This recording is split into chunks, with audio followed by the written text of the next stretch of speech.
warriors, we claim our might. With strategy tight and teamwork supreme, in the game of kings we achieve our dreams. Feel the power, unleash the roar. Viking King, we're taking the throne. Through every game we've grown and we've shown. With courage in hearts and fire in our veins, the saga continues through victories and pains. Feel the power, unleash the roar. Viking King, we're taking the throne. Through every game we've grown and we've shown. With courage in hearts and fire in our veins, the saga continues through victories and pains. So gather my brothers, the night is our stage. In this epic journey we write our own page. Front row.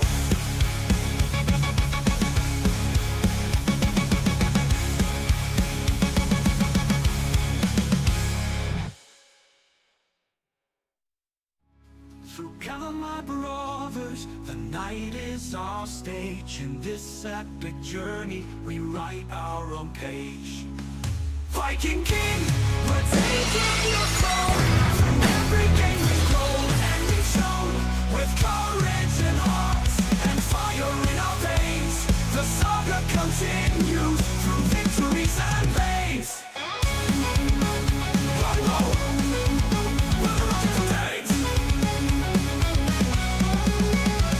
So gather my brothers, the night is our stage. In this epic journey we write our own page.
We claim our might. With strategy tight and teamwork supreme, in the game of kings we achieve our dreams. Feel the power, unleash the roar.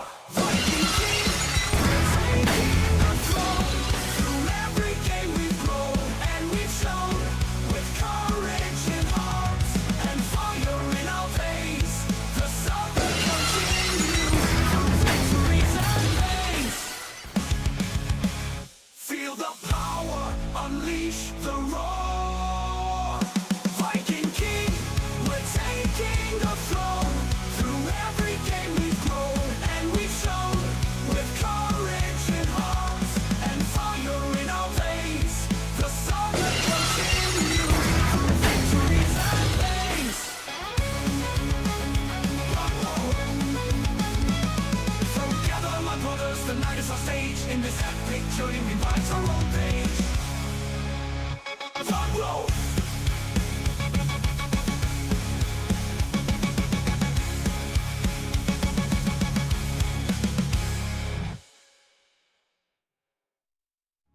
So gather my brothers, the night is our stage. In this epic journey we write our own page. Viking King, we're taking the throne. Through every game we've grown and we've shown. With courage in hearts and fire in our veins, the saga continues through victories and pains.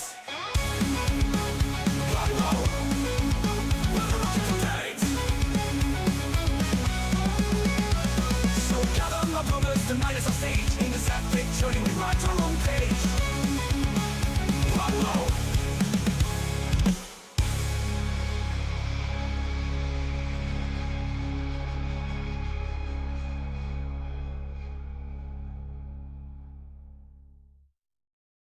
What's up, y'all? It's me. It's your boy 𝙃𝘼𝙑𝙀 back in the building, back with another episode 12. I can't believe we've had 13 amazing guests on the show, 12 amazing shows, because you know we did the Grim and Erratic, the dual kind of collaboration, G and E. Shout out to those guys. Shout out to everybody in the chat. I see you guys. I see you, TCR, Wrench, Wentz, Juby, LVP, everybody coming in, Talon, Misa Mista, Moto, Grove Street Racing. It's good to see y'all. Love you guys. Thank you for joining in today. We got an amazing show with an amazing guest. I know we're all a little bit starstruck, and we're always checking out this guy's bumper, but it's going to be nice to hear from the man himself, from how he got so fast, why the passion is so deeply rooted in him, why he's built this channel and this amazing community, and kind of what got him into all this in the first place. Just want to take a moment to thank everybody who participated yesterday and just our way of giving back and giving thanks to the community. I appreciate you guys. I love you guys. The community is growing and it's showing. But without further ado, I bring to you the man, the myth, the legend, the Top Gun himself, Mr. Z28 Racing. What's up, y'all? What's up, man? How you doing, sir? How you doing, sir? I'm good. I'm good. I mean, I hope my hair looks good. Is that okay? Oh yeah. Oh yeah. I make sure I look really pretty for you. We got the shine looking fine, my brother. Got the shine. I see you in the cutoff. We got the memo today. Everybody's rocking the dress code. Of course. Yeah, How's the Florida weather treating you? Yeah, it's good, man. It's actually really nice. It's actually cold today, which is weird that I'm wearing a cutoff, but it is cold. Honestly, it's like 65 today. We're getting ourselves into the 70s, man. We're just starting to turn that corner of the winterize, having to check our pipes every day. We're finally getting over that hump. It's a short window out here, but I know you guys had some hurricanes and you guys had some rough weather over this past year. I know you were posting about it. We were praying for you, man. Hopefully all that is kind of cleared up for you and you guys are well recovered. Yeah, no, dude, it was pretty tore up, I'm gonna be honest. Like my whole area got leveled. The beaches are bad, but it's just now starting to like come back where you can go to the beaches again. We had the beaches shut down honestly, there's maybe like 3 or 4 places open now since the storm was in October. So it's slowly getting better. Yeah, it's slowly getting better. But the only thing that sucks now is just the traffic, man. Traffic in Florida is horrible. So, I mean, I'd rather have a hurricane every year than the traffic that I have. Like, you guys, I mean, there's some high profile people out there too. So you probably got a mix of like supercars and like everybody else. That's how I vision Florida. Oh yeah. No, it is. There's like people, I mean, at the gym, there's like Lamborghinis there and Ferraris, which it was never like that, but now it is. It's the people that move here definitely are like trying to be like high rollers, I guess. I'm used to the quiet town life. At our gym, like I drive a Mazda 3. At our gym, you'll pull up and there'll be a horse outside. That's what it's like out here. We still got a little bit of the Wild West still going, man. Hey, where are you at? I don't even know. I'm in southern Arizona, so I'm literally about 30 minutes away from the Mexican-Arizona border. Okay. Gotcha. So it's much different lifestyle. I've been to Daytona once. I had my foster family owned a boating company out there, so it was really cool. They had like a Porsche bucket seat car that was like their company vehicle. So we got to like drive up and down Daytona Beach, and so I kind of felt the vibe. But as an adult, I've never been there. I probably should never go as an adult. That place is fun from what I hear. I gotta say hi to the chat. So sorry, I'm not interrupting. Oh no, but you're good. I love addressing the people that are here. So Grove, what is up, Grove? LVP, TCR Juby, he's a huge fan. Does he come on your channel a lot? He's great. Juby stops by. Oh yeah. Love all the TCR guys. Isn't Hogston TCR too? I think so. And then Wench. I think that's a new streamer, right? Oh yeah. Yes, that's Wrench is an upper because she started like 4 months ago. She already hit 1,000 subs. Like she went through the roof, just kicking butt. She's not one of the UK streamers, but she kicks it with the UK streamers. I believe she married American. So really cool story though. Awesome person. Cool. We shouted out to her yesterday as well. So I see Wrench. Who else is out there? Grove. So I like to watch. One of the reasons that I started watching you and Grove is because of the DD1 podiums. Like I was able to kind of mimic. Grove helped me the very first day I got the DD1. Grove helped me map out all my settings. So I really pay attention to the way Grove races because I feel like, okay, my wheels should be capable of mirroring that in some way. Yeah, I mean, Grove's honestly his settings are intense. Like he likes heavy force feedback. I'm a little bit different. He's got them big old mittens on too. We were watching the other day. He was playing on for some reason he went over to the controller, but he had left his gloves on. So after about probably 30 minutes, finally I was like, wait. Now we turned into a control, and it was hilarious. We jossed on him for a while, but shout out to Grove. I love the jukebox at Grove's, man. $1, you get to play one of the best songs ever made. He's good dude, good peoples. Okay, sorry, I'm moving this over. I want to be able to see the chat right in front of me. This is much better because now I can like see you. It's got to be, everything's got to be good. All right, it's got to be good. Yeah. And thank you, sir. Actually, hopefully the quality of the stream is much better because Z28 had me going. We got the platinum. What did we get? The platinum Discord membership. Like, no, it's called like Nitro. Something? Yeah, Nitro. we got the. I didn't even know they had it, but they were restricting us to like 60 frames per second or 30 frames per second at 720. So yeah, now we should have now we should have 4K. No. It should look clean. Should look good. Yeah. I don't have the quality of mic that you have, but hopefully I can get there. But now I think as long as you look good, Z, that's what matters. You're in the business of looking good. If you actually want me to help you with like your mic and stuff, like honestly, I'll help you. Like I really love this stuff, like quality, mic quality, all that. No, it's already been a ton of help. Like I feel like I went to, so I don't know if you guys saw me go. Everybody's been on Behind the Wheel know that we like to get on an hour early, do like the pre-interview, figure out our stats and stuff. But this turned into like us Z teaching me how to get my act together from the jump. So I appreciate you, brother. Thank you for that. For fun, okay? I hope I wasn't being a jerk, right? No, man. It's much appreciated. Thank you. Good to see you, Papa. Okay. LVP, Crawler, Noog, RSR Squad, always showing up strong. I see you guys. So anyways, let's try to get the show started a little bit. I'm in Arizona, USA. You're in Florida. I believe that's... Florida. I know it's like a 24-hour drive because I've plotted it out before. But we're covering the entire nation right now. So everybody who's scattered all over, we got people coming in internationally. You've said first of all, so the two big loves in your life is your dog Athena and your girlfriend, who's a pretty popular gal herself. You guys are kind of both seem to have, big shooting stars. But I got a couple graphics here so we can introduce everybody. We'll go with Athena first. Okay. So here we got Athena, your pup. Tell us a little bit about your pup here. Looks like she's a little grumpy outside. Hold on, I'm gonna pull this out so I can see. I want to follow along with like the photos that you have. So, okay, you're talking about the photo of her outside. Yeah. Yes, she's a little bit grumpy. So this does happen a little bit too often. So I'll leave her outside just because she's always like, in the room next to me all the time when I'm doing my live stream. She's always coming in. So if I don't let her in within 3 minutes of her using the bathroom, she'll sit there and give me that face and just look at me and be like, "Why are you such a bad owner? You just put me inside, please." And that's why I took that photo, because it's basically something I have to look at every day. And then she comes inside, she turns into a big baby, it looks like. Yeah, she does. She is like a big baby, and she likes being on the stream. I had to close my door because she would be in here. So if you ever watch the stream, sometimes you'll notice she'll come in and like just sit right here, or she's like laying on the side.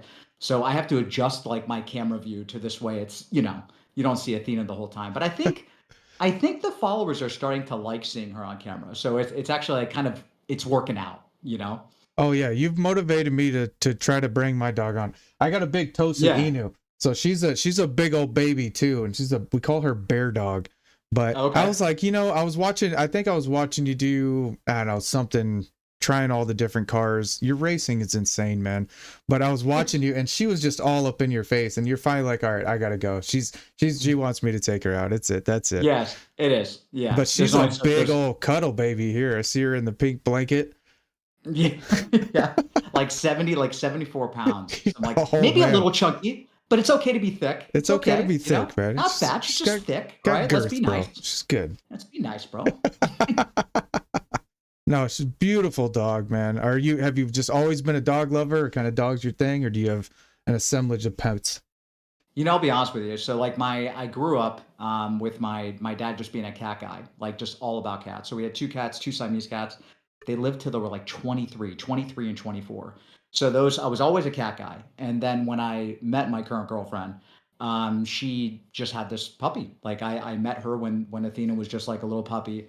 And then at first it was a little weird. Like it's strange when you're a cat guy and then you like get a dog that's like, it's like, I don't know. It was awkward for me, right? Because they're so like lovey and they want to get close to you and all this stuff. So then as time has progressed and she moved in and all that, I've just completely like just full in and I'm a dog. I just did not realize that like having a dog, especially like, a bigger dog, it's like a child. Oh And yeah, it really 100%. is like a child. Yeah. So I don't know, just ended up kind of growing to love dogs. But I think I'm more of an animal person, I guess you would Yeah. say, because I think I like all of them, to be Definitely an fair. animal person. We got a family has farms, so we got horses and chickens and goats and all kinds of stuff out there, like 100 rabbits and about 50 farm cats. Like you need them because of the mice out here. We have a lot of Yeah, desert, a lot of field mice, but yeah, we're definitely a dog family over here. that's It's cool. sadly this week, actually, as of yesterday, my son had to put down one of his lifelong dogs on Yeah, his mother's side. So it was really rough yesterday. Just hard to see your boy yeah, cry. But of and then course. I lost my Harley girl. It's going on 2 years now. And then Misa lost her Mr. Otis. It's going on 2 years now. So we had kind of a wave, and it's hard because you try to help your kids understand, we're not always being buttheads and telling our girlfriends, no, you can't have that dog. You can't have that dog because they're cute. They're cutest little puppies in the Yeah, of world. course. But you got to remember that a day is going to come, where they're going to pass, and they're only Mhm. here for that short time. And we try to I help, know. especially for my kiddos, help them understand like you're there for their whole life, and they live to serve you. So Yeah, we try to 100%. we try to baby our Bailey. She gets in the bed and she's like a full human person. My son is 6'3", and he picked her up yesterday, and she was 6'3". probably, Goodness. yeah, she was probably about, I don't know, 5'5", 5'6", standing tall. So she's big girl, man, Wow. big girl. Yeah. Wow. I I gotta say hi to Grove. Did we miss? I think Juan. I think my buddy Juan is in here. Is So hi to Juan? Juan also. Yeah. So Juan, he's actually in one of the pictures that I sent you. So I think he's watching right now. He's in New York, and I Shout out did to see his Juan, message today. So cover New yeah, York. shout out to Juan. He's with a buddy of ours, Chris. So they're over there, and one of the photos I sent you, he's in there. So I'll point him out later when you get there. Yeah, I don't know if everybody didn't get the dress code memo that we sent out. It's cutoffs only. We got the welcome to the gun show. So Yeah. you're definitely big into Yeah. fitness. I'm big into fitness as well. I kind Yeah. of have a lifelong history attached to it. Obviously, it's something that you share very closely in your household with your girlfriend. We want to introduce her as well. Tell us a little bit about fitness and kind of how that plays a role in your life, and obviously you guys are pretty competitiveness. I mean, she looks pretty serious. Yeah. Well, I mean, first, I mean, we need to get real. Like, I mean, how much do you bench, bro? Oh gosh, I don't Dude, I'm know. just kidding. I I'm don't just know. kidding. I literally am just joking.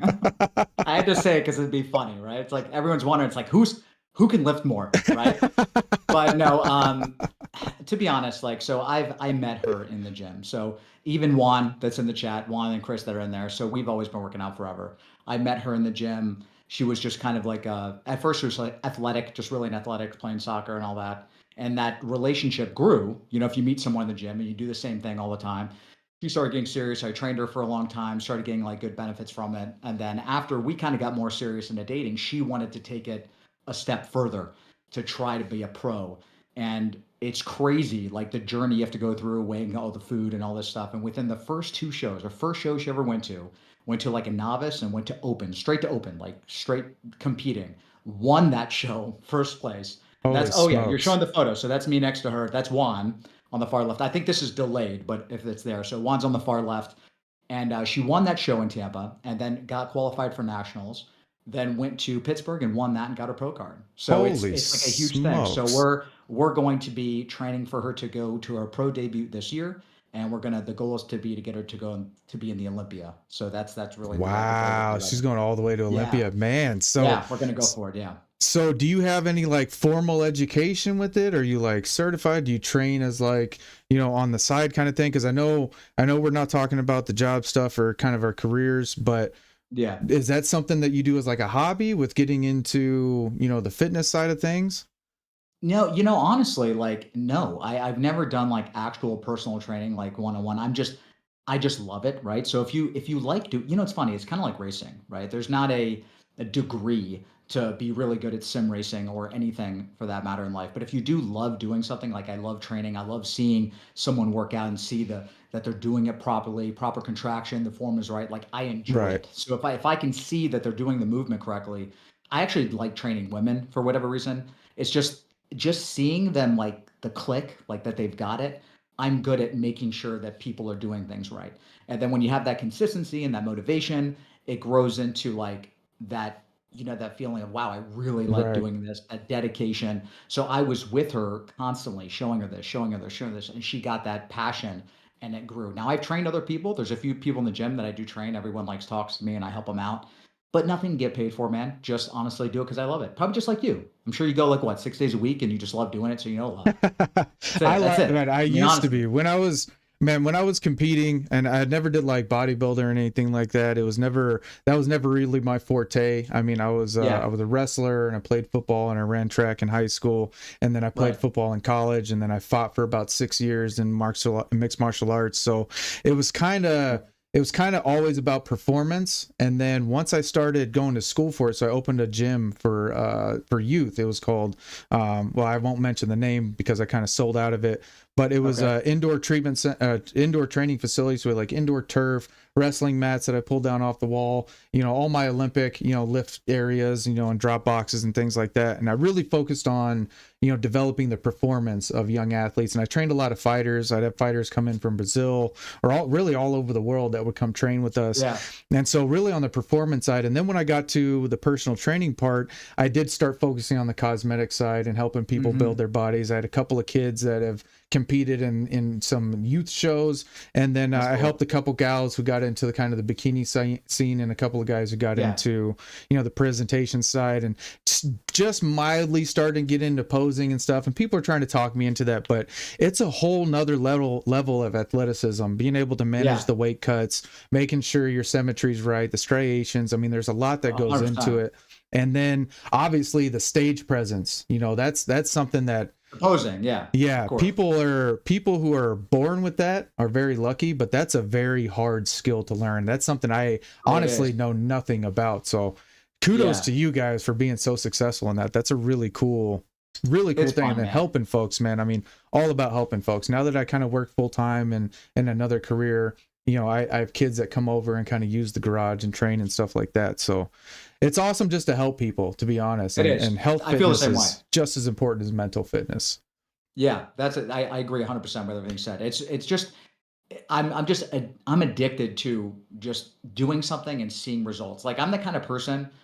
Okay, you know what? This is kind of interesting. This is going to stem into kind of like racing and all that stuff. Like how I see it's so strange. I can compare, fitness going to the gym with gaming. I genuinely can. Like the reason why I like gaming or racing or anything, I like doing something and seeing results. So like let's say I'm racing and I'm competing. We're doing like the world finals, wherever it is, and I see them progressively getting better, more consistent. My times are faster. I'm improving. Like there's something there that makes me more motivated. So if I'm Right. training in the gym, like right now, I've gained weight. So I'm going to soon cut weight. So when I start seeing that I'm like leaner and smaller, I get addicted to the fact that I'm doing something right. And that's the same thing Right. with racing. If I'm getting better or in a game, if you're leveling up, let's say MMOs. I don't know if are you familiar with MMOs like role playing games, stuff like that?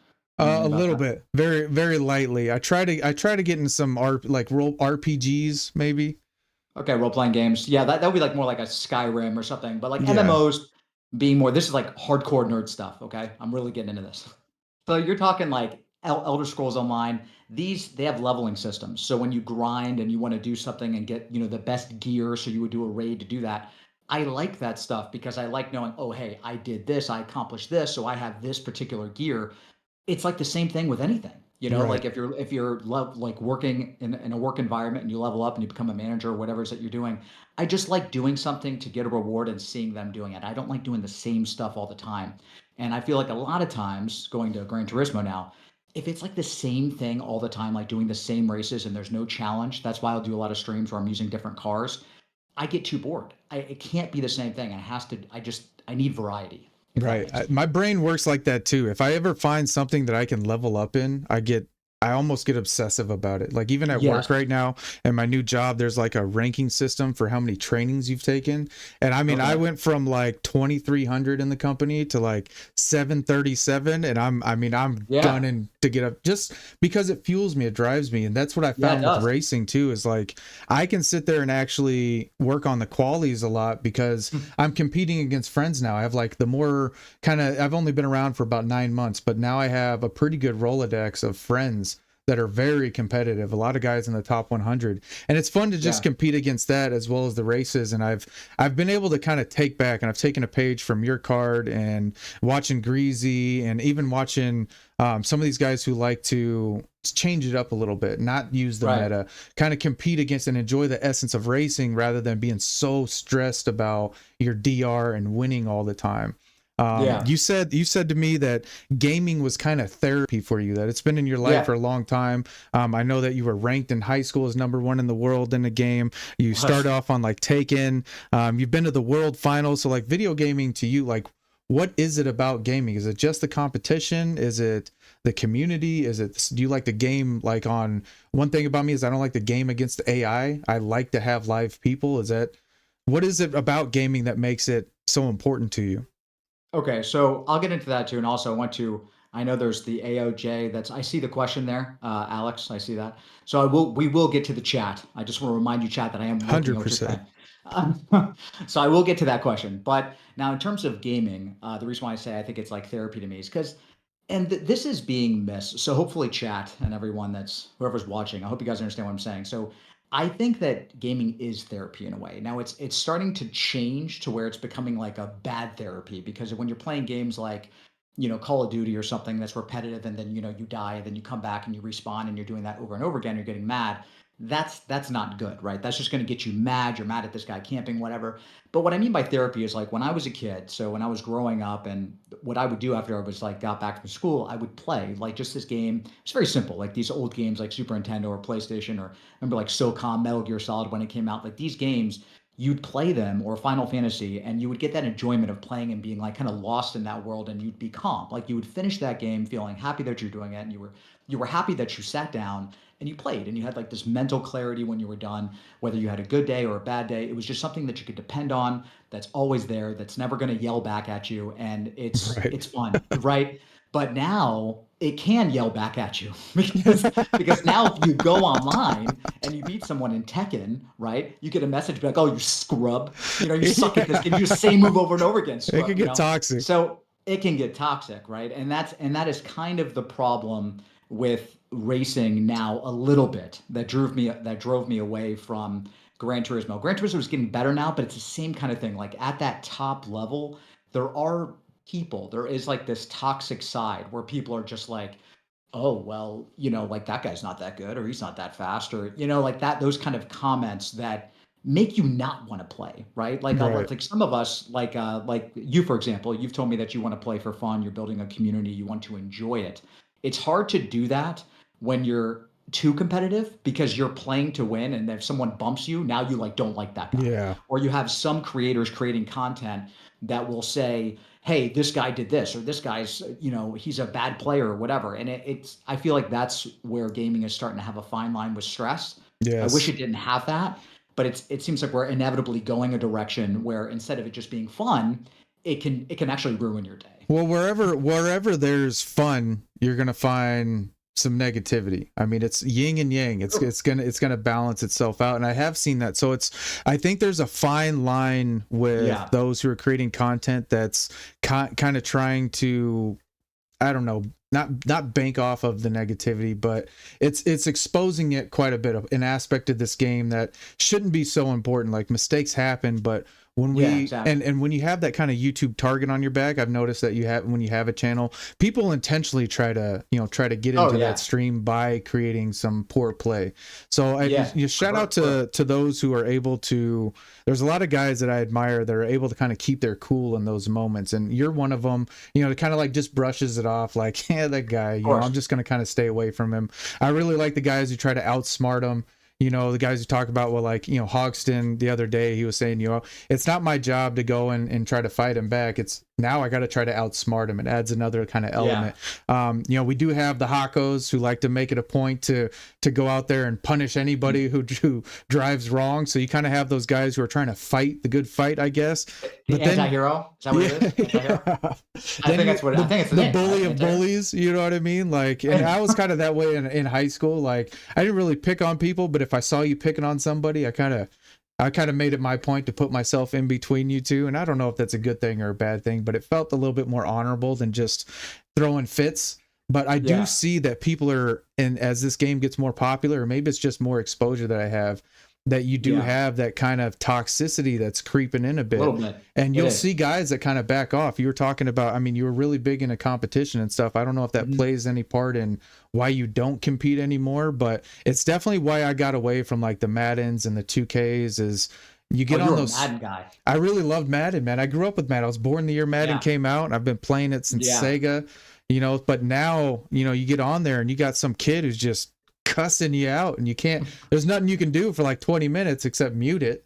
But then you're again, you go back into that ISO mode. But I really admire those who are, I saw 𝙃𝘼𝙑𝙀𝙀 putting out like passes of the week and some good moments and really highlighting some good things that are people doing. And I think that's probably even more important than trying to create content that's focused on the punts and watching the numbers. I mean, success videos do really well. You're talking about hitting those small goals and helping people do that. I think it's important for people to do that as well, and not to stress so much on that racing aspect. But let's get into some of the games you have competed in. You said Tekken was a big one for you, and I know I saw it come up in the comments. Tell us a little about your Tekken days. So this will actually piggyback on that question. Let me see what that question was that he asked. Okay, so I'm going to answer that question with Tekken and answer this question by Alex simultaneously. So he said, Z, what competition would you rather win? Both you'll get paid. So assuming I get paid for both of these, Evo, Tekken, or Gran Turismo World Series Championship. So that's interesting. So between Gran Turismo and Tekken, what would I rather win? Assuming both of them I got paid. So I'll answer that question and I'll also tell you about Tekken. So Tekken was definitely my first, it's not my first competitive game. That was like Red Alert back in the day, but that was before like gaming got pretty serious. But in Tekken, I actually flew. I've been in Jersey and competed in tournaments in Tekken, even like around here locally. I think the biggest tournaments were probably in Jersey, and then I got like things by second, third. I've never won like a big tournament. I got first locals, but local tournaments are that big of a deal. And I was very big into Tekken. I'm talking addicted. I've been playing that since I was like 13 years old. I've played all of the Tekkens. I do love Tekken. I'm not that good at it. I really love playing with the Capoeira guy. Who? The Capoeira guy. Is it Eddie? Oh, you're talking about Eddie Gordo? Man, Eddie Gordo, man. I love Eddie Gordo. Just dances around, all right? No, he's all right. I took a little Capoeira back in the day. Nah. He's okay. I mean, I'm kidding. Scrub is like a Tekken thing. We always just used to say Scrub back in the day, but he's all right. I mean, I like Law, Paul, Devil Jin. I like Mishima players.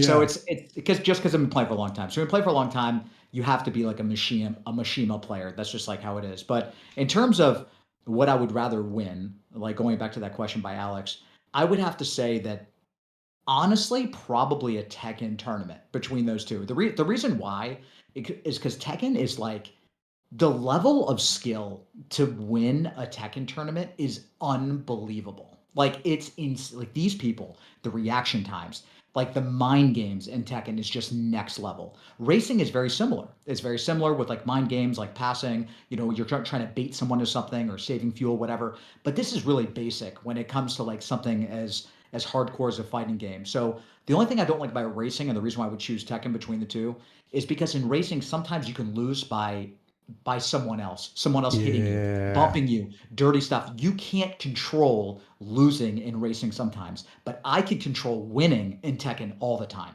So I would much rather be involved in that scene, you know, because like that sucks, man. You're doing good, you're racing like hardcore, and someone just hits you and you're bumped off, and it's like, oh great, and then nobody cares. Everyone's going to just talk to the other guy that won. And then here you are, like you could have had faster pace the whole time, and you still lose. Yeah. So that's like, I've been wanting to do like a VKG trilogy race. The only thing I'm worried about is when I see organized races that have like a prize tied to it is it's all good and great until like an incident happens, and then you have like a lot of Discord argument. You have a lot of controversy that happens. So I've been actually kind of beating my brain on how to make the most fair style of tournament. You got a lot of guys that compete in like NRLs, and you got the PHG World Series that's happening right now. I have all these really cool, and shout out to the guys who are hosting those things. They're doing an awesome job. But have you competed in any of those, like, you know, some of the smaller amateur tournaments? Are we talking about for racing? Yeah. Like amateurs for that? No, so I've only done one tournament ever for racing, and that was Grand Turismo. I went for Nations and Manufacturer, and I made the finals for both of them. After that, like I just raced for fun, man, because I felt, you know, honestly, when it came to going to the World Finals in 2018, there was very mixed emotions, right? In terms of like how I felt. I was happy that I was good enough to make the World Finals and go. And we got 4th place in manufacturers, and that's really cool, right? Like going and hanging out with everybody. We have some graphics on that. We'll definitely get to talking about that. That seems like an insane experience.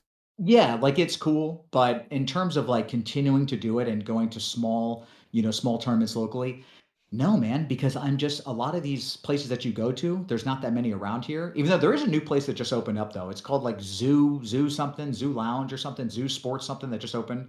And they do have a sim racing setup there, but a lot of them have like a Assetto Corsa Competizione or iRacing.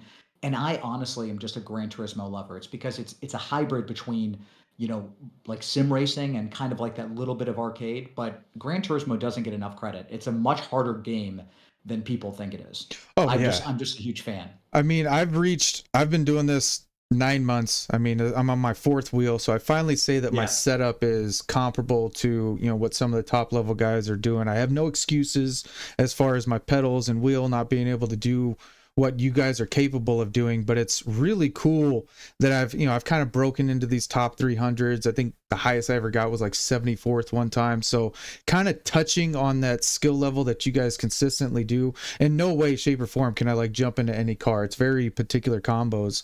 But when you get to that level, I mean, I don't even know what it's like, but watching you guys like you, Digit, even, you know, Rory and some of these guys that are in those really top elite tiers, like what's that like? Do you guys know each other? Is it a sense of like comfort? Is it because you guys I don't see a lot of crashes. I don't see a lot of negative play there. You know, this is funny. People might laugh when I say this, but it's actually pretty toxic. I mean, it really is. I mean, it's cool. Like it's cool racing in those top split things. But so when you say this, when the question you're asking, you're saying, what's it like being in the top, whatever, like the really fast lobbies? Well, in those, everyone is really good. So it's really serious. So it's really sweaty. I guess sweaty is a good gaming term. And it's frustrating because since everyone's so good and they're trying so hard, you're gonna get these people that are going to just always be right on you, kind of give you a little bit of a nudge, and it gets frustrating. And everybody like at that level, at that top level, they know if they're better than someone else, like, or even if they're not, they think they are. So you're always like on edge. So you'll see maybe certain streamers sometimes they kind of get like annoyed because, you know, maybe some guy's got a bad rap or something. So they're just afraid of getting hit. So they're going to drive defensive because they're worried this guy's going to hit him or whatever. So it's very stressful driving at that really, really high end level. I think the best level to be in for Gran Turismo right now is probably like beginner A+ or A, because these people are like talented enough to not hit you, but then like not good enough to never make a mistake. So they always make those mistakes and you can actually have fun racing. At the top level, nobody makes a mistake. Everything is serious and it's just hard. You know, in a nutshell, it really is. I prefer, so I recently made an alt account. I don't know how you feel about alt accounts, but I made one just to kind of, so I could compete with some of my other friends, you know, because when you're in when you got an American account, I started to realize like, wait, I don't see any of these guys that I'm hanging out with. So I made my UK account and it's almost to an A now. And I've had a lot of fun kind of being in that, you know, B to A kind of range, because again, it's competitive. There's still a sense of I can grow, I can get better. Do you feel like you've reached a ceiling in your racecraft, or are you still getting better every time you race? I'm not even close to reaching a ceiling. I'm gonna be honest with you. I actually don't really try like that. I don't really try anymore like I used to. I purposely have to put my mindset in a way that I just want to race and have fun. So I don't practice, you know, like off stream. I just jump in and I race and I learn as I go. And there'll be a few moments that you'll see on stream that I'm actually like trying, but I really do make it an effort of mine to not take it too seriously, because if I do, I have a very like addictive, kind of personality. Like I was talking earlier, remember about like lifting weights and all that stuff. Like I get very like into it and focused. So if I take Gran Turismo too seriously to elevate myself, to get better, I just feel like a lot of things in my life will change. Like I will start playing more. I'll have like less time, in the house with Athena. I might not be as keen to clean around the house. I will dedicate so much time to get really good. So I try to just relax and just go on and have fun and just not take it seriously and just go about my life. So yes, I have a lot more room to grow, but we'll see how it is. I'm getting into it again, but I'm just taking it slow, man. Yeah, let's talk about kind of the Yeah, path of the career here. You've been streaming on YouTube since 2018, but you said you took right. like 3 years off, and you I just did. Yeah. recently kind of came back in January. Yeah. You've built an amazing community, 25.3 thousand subscribers. What's it like kind of managing or hosting a community of that? Does that play an impact on kind of how you are on stream, or kind of what you're building here, or is it just going with the flow? It's just going with the flow, man. Like, so I mean, the following that I had when I first started racing, because I had the beta, the Gran Turismo 7 or the GT Sport beta. So I was really, really big into that. Like GT Sport, I was playing all the time. I'm talking like 4 or 5 times a week. I would stream a minimum of 4 times a week. I was that guy a long time ago. And like, I know what that competitive side does. So after the reason why I took that break is because when you're racing like that and you're really, really competitive and you do something for a long time and then go to the finals like I did, you kind of get burnt out a little bit, right? Mm. Because there's only so much you can do when you're playing so serious all the time. Where you're like, do you really want to keep doing this and not get any money for it and not go anywhere in your life? Like that's kind of where my mind was at that time. So when I took the break and then I came back like now, like with my new attitude, like how I am, I don't really look at it as trying to be the best or trying to have more subs than anyone else. Like I want to grow and I'd like to see the channel do well and I'd like to see Gran Turismo 7 elevate and build a community and just see like kind of where it goes. But I'm not focusing on myself like I would have been maybe back in the day, focusing on like how much faster I could get. It's more so about like how the community is. Everyone, I want people to get along. I just want good racing. I want this to be something fun for everyone, not only me, but everyone to jump on and do and just do casually. Gotcha. Yeah, and that I think Yeah. that's one of the, I've been a big fan of your channel like since I started. You weren't popping up a lot, but the couple few times I saw you, I was like, man, I got a lot of similarities with this guy.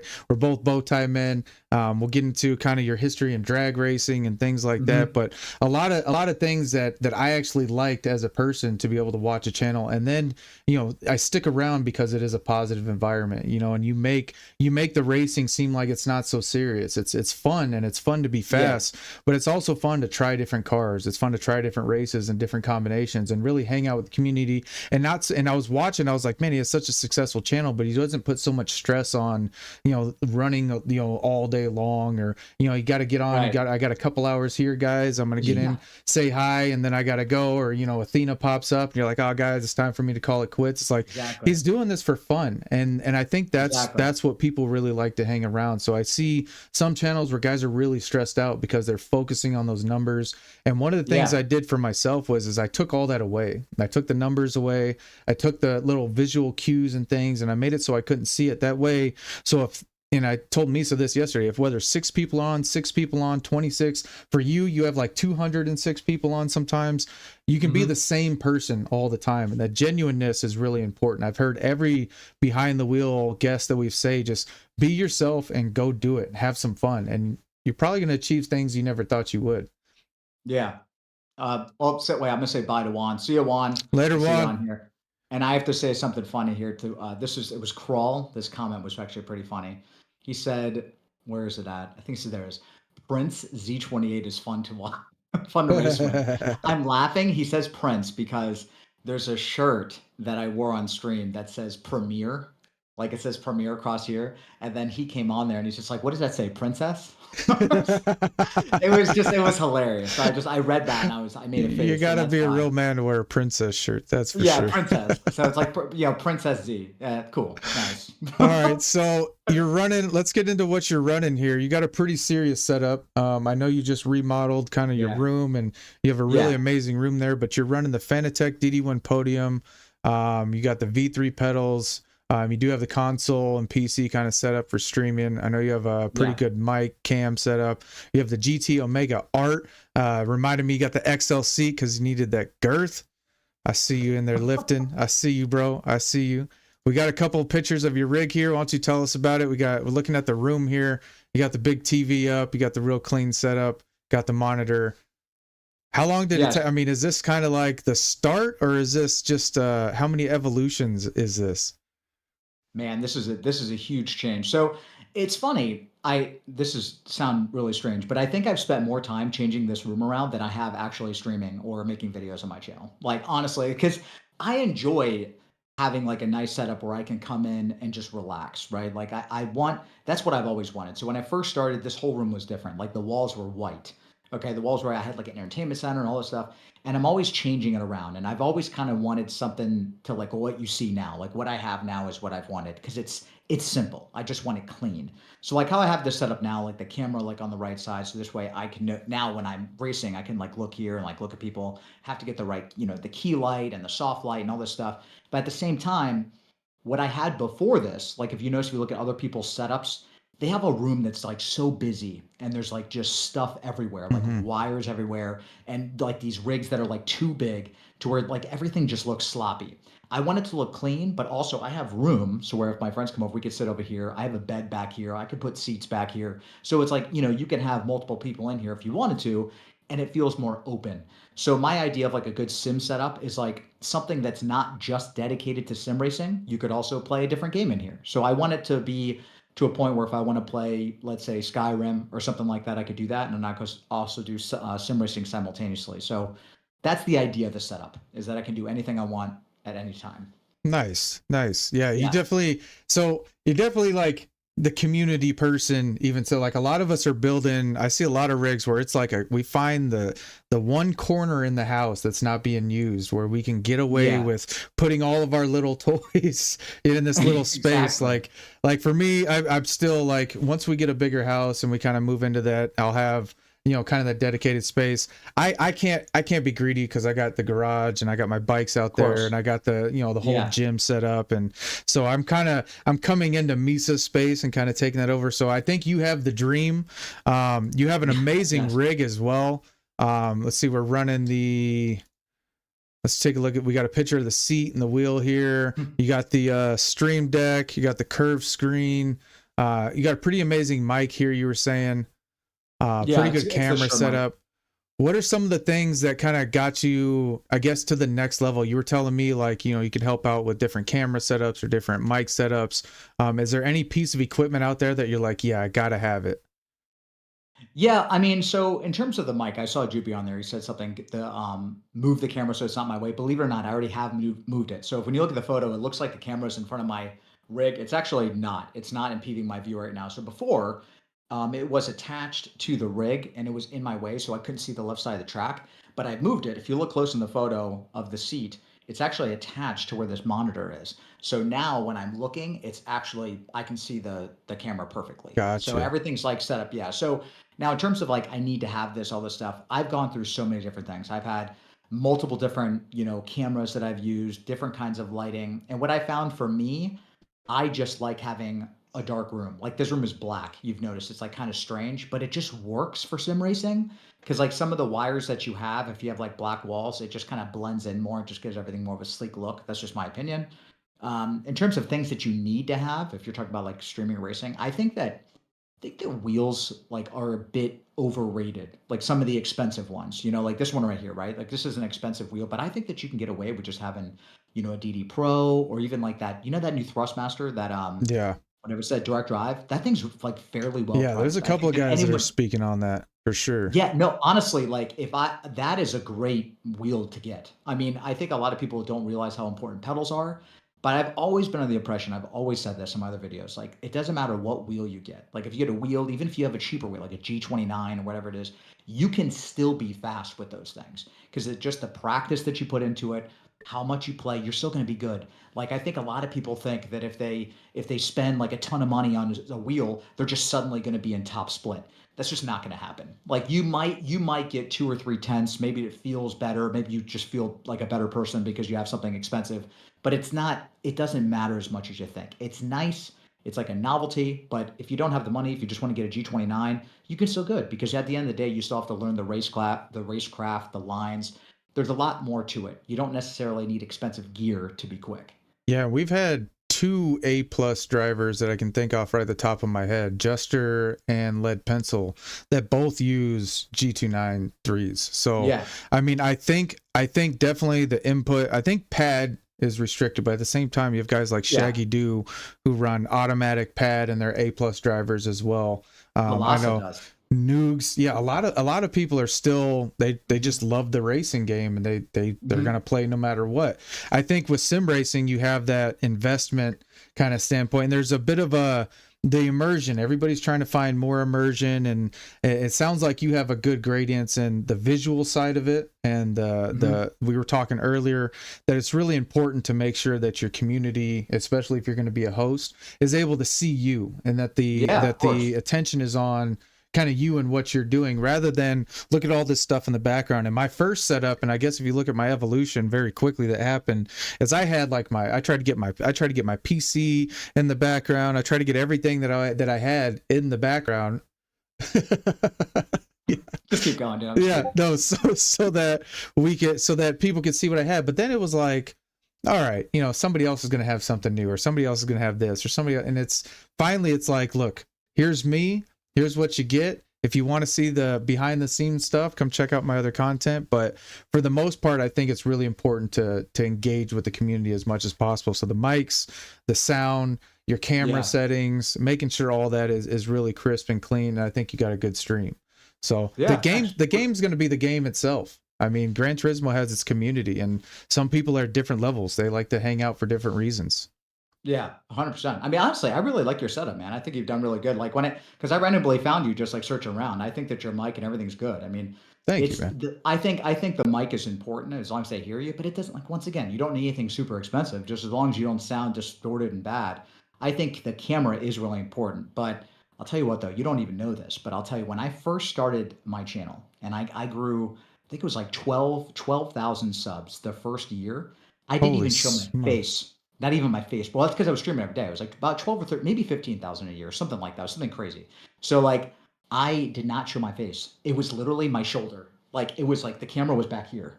I had the camera in the back because I didn't want anybody to like know who I was. I guess it pays to have the good shoulders, though. You know what I mean? I mean, we don't. Dude, I'm not even joking.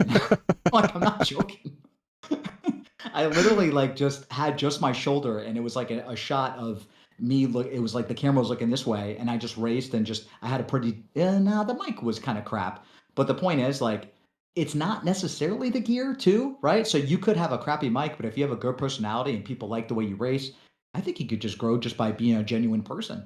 Honestly. Yeah, I mean, shout out to like Susie Q. She's got 1,000 people subscribing to her, and I'd never seen her face, heard her voice, nothing. It's just like I said, and for a lot of the part is the game. The game speaks for itself. I think there's guys out there who can do the content on, track guides and things like that. There's guys out there that are really fast, really technical. I love watching Digit because I feel like I gain a ton of information about cars and setups, and he's a brain, man. He just has an amazing personality, amazing ability to dissect information out of the game. I like watching Rory because it's just a fun place to hang out. You know what I mean? So that's what he's about. Yeah. And so I think it shows like two different spectrums right there, just with those two guys. And then you guys got like Super GT, who has like kind of the fame and the racing behind him, and then to be, kind of on both sides, Max Verstappen. You got those guys that are really in it, and we're all kind of pretending. But I think you do a really good job of being the host, and then you have that background. So a little bit of that background going back into the stances, in 2018, you were a Grand Turismo World Finalist in both the manufacturers and the Nations Cup, back when they had the FIA rules. You were telling me something that there's a little bit difference in kind of how the system is now. What's the difference between when you competed and what it is now? Well, I mean, in terms of, the rules and everything, it's rather I guess similar, like how to get there, I guess. But what I mean is before, like actually you guys will know this. So in like 2018, I think it was 2018 through 2020, the FIA was actually part of Gran Turismo Sport. It wasn't the World Series. It was the actual FIA championship. And that's like where I made it, which was it was more serious. They had like the FIA officials there, so you would go and you would meet them and they would give you the FIA regulations like before. So we would have to sit down and they would like say, "Hey, no bumping, no doing this, whatever." And it was cool because it was like the real FIA and it felt important and genuine. It was like it felt like the real deal back then. So the reason why I even competed, it was actually because of it's because of actually the fans, the people on my stream. Everyone was like, "Hey, you should do it. You should do the FIA." And it's funny, they sent out like this big letter, you read through it, like, what you get. And when I read it, I thought that it said that we were going to be getting like 20 grand if you made it. That's how I understood it. It was like $20,000 or something. But I Holy I read it smokes. wrong. It was like about like $20,000 a person for like the value of it. So that's including your hotel for like a week. That's including like the food and drink, the gifts and stuff that you get because you get like custom shirts and all that stuff and like gloves. And we end up getting I got a wheel too. I got like a Thrustmaster TGT. So there's a lot of stuff that we got, but I'll never forget that I practiced so much and I did all the races and I really, really tried to make it. And I did. And I got to meet Lewis Hamilton. I think that was one of the photos that you put on there. But I left with no money and nobody got any money. And I thought that I was going to be getting at least some cash, right? Like just something. And after that happened, and just how the whole like process was a lot of work, because you have to go when you go to the finals, when you're actually there, you got to get up at 7 o'clock. You have to go take pictures at 8. They want you to eat at this time. You got to do this. You got to do that. It's like a job. I mean, it's Right. not like you think it's like so fun. You're gonna go play and race. I mean, it's kind of stressful.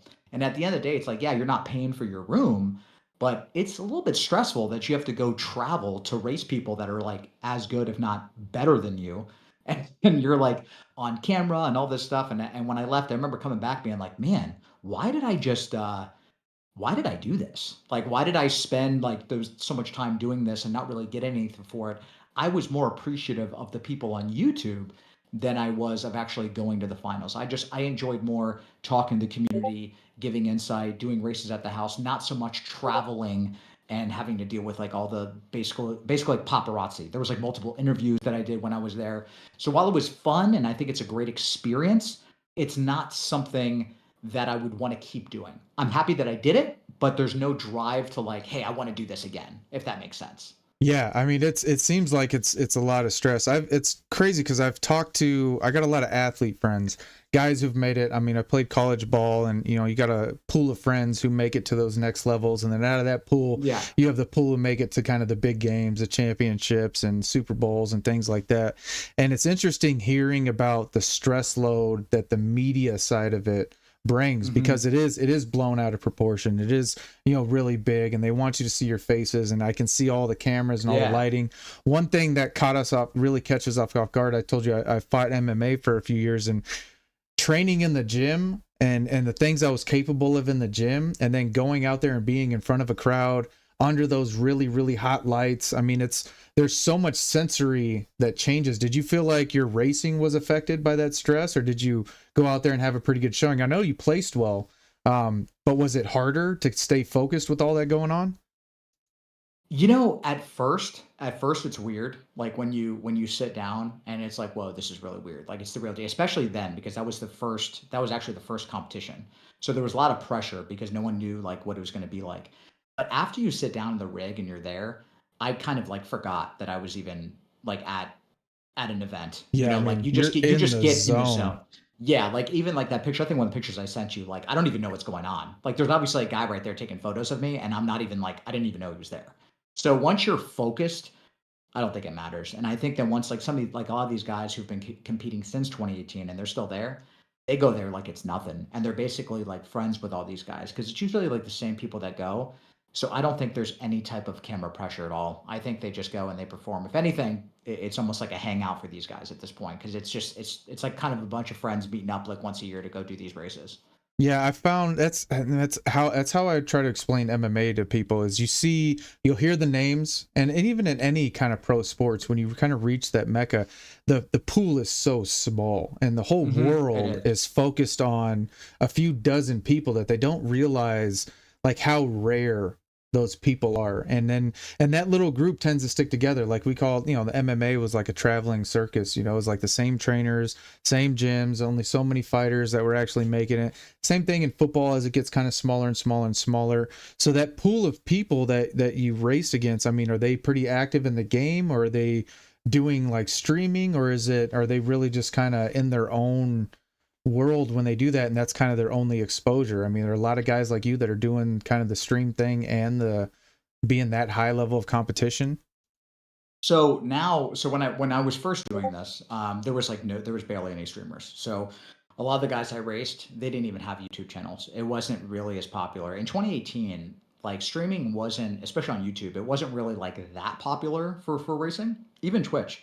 But now a lot of those big guys, like those world finalists, they all stream on Twitch, most of them. Like 𝙃𝙼𝙑𝙀 does. I know Gallo does. I know that there's like pretty much everyone does. So now it's become a point where like most of the people are streaming on Twitch and making money from it. So they have like a side gig, which honestly I'm very happy that they are doing that, because now at least they're getting some income by being able to use the fame of like winning or getting like top 3 in the world finals, and they're on Twitch. And the people that care about that stuff, that actually want to get faster, they can go watch them, and you can watch pros there. Like if you want to actually watch the legitimate champions, you can do that on Twitch. But this is a new development.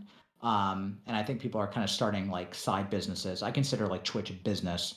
They're doing this from the fame from going there. So to answer your question, they are now, but before, no, nobody used to stream. It's kind of like college football, where you got like they've kind of taken back their name, image, and likeness, because obviously Grand Turismo and the World Championships, all that, they bank off of all of that hard work, and these guys are putting in hundreds, if not thousands of hours behind the wheel to be able to make it. So that's really cool. We were talking earlier just kind of how fascinating it is to have the Discords and kind of the ease of YouTube. And I told you about a conversation I had where somebody was complaining about, whether it's the YouTube tax or whatever, but at the same time, like, where else do you have the ability and the infrastructure behind being able to connect with people all over the world? I mean, this right here, we're seamlessly talking from opposite sides of the country. We might as well be in different countries because of how far it is, but we have people in the chat all over the world to me, it's fascinating. It's a small tax to pay.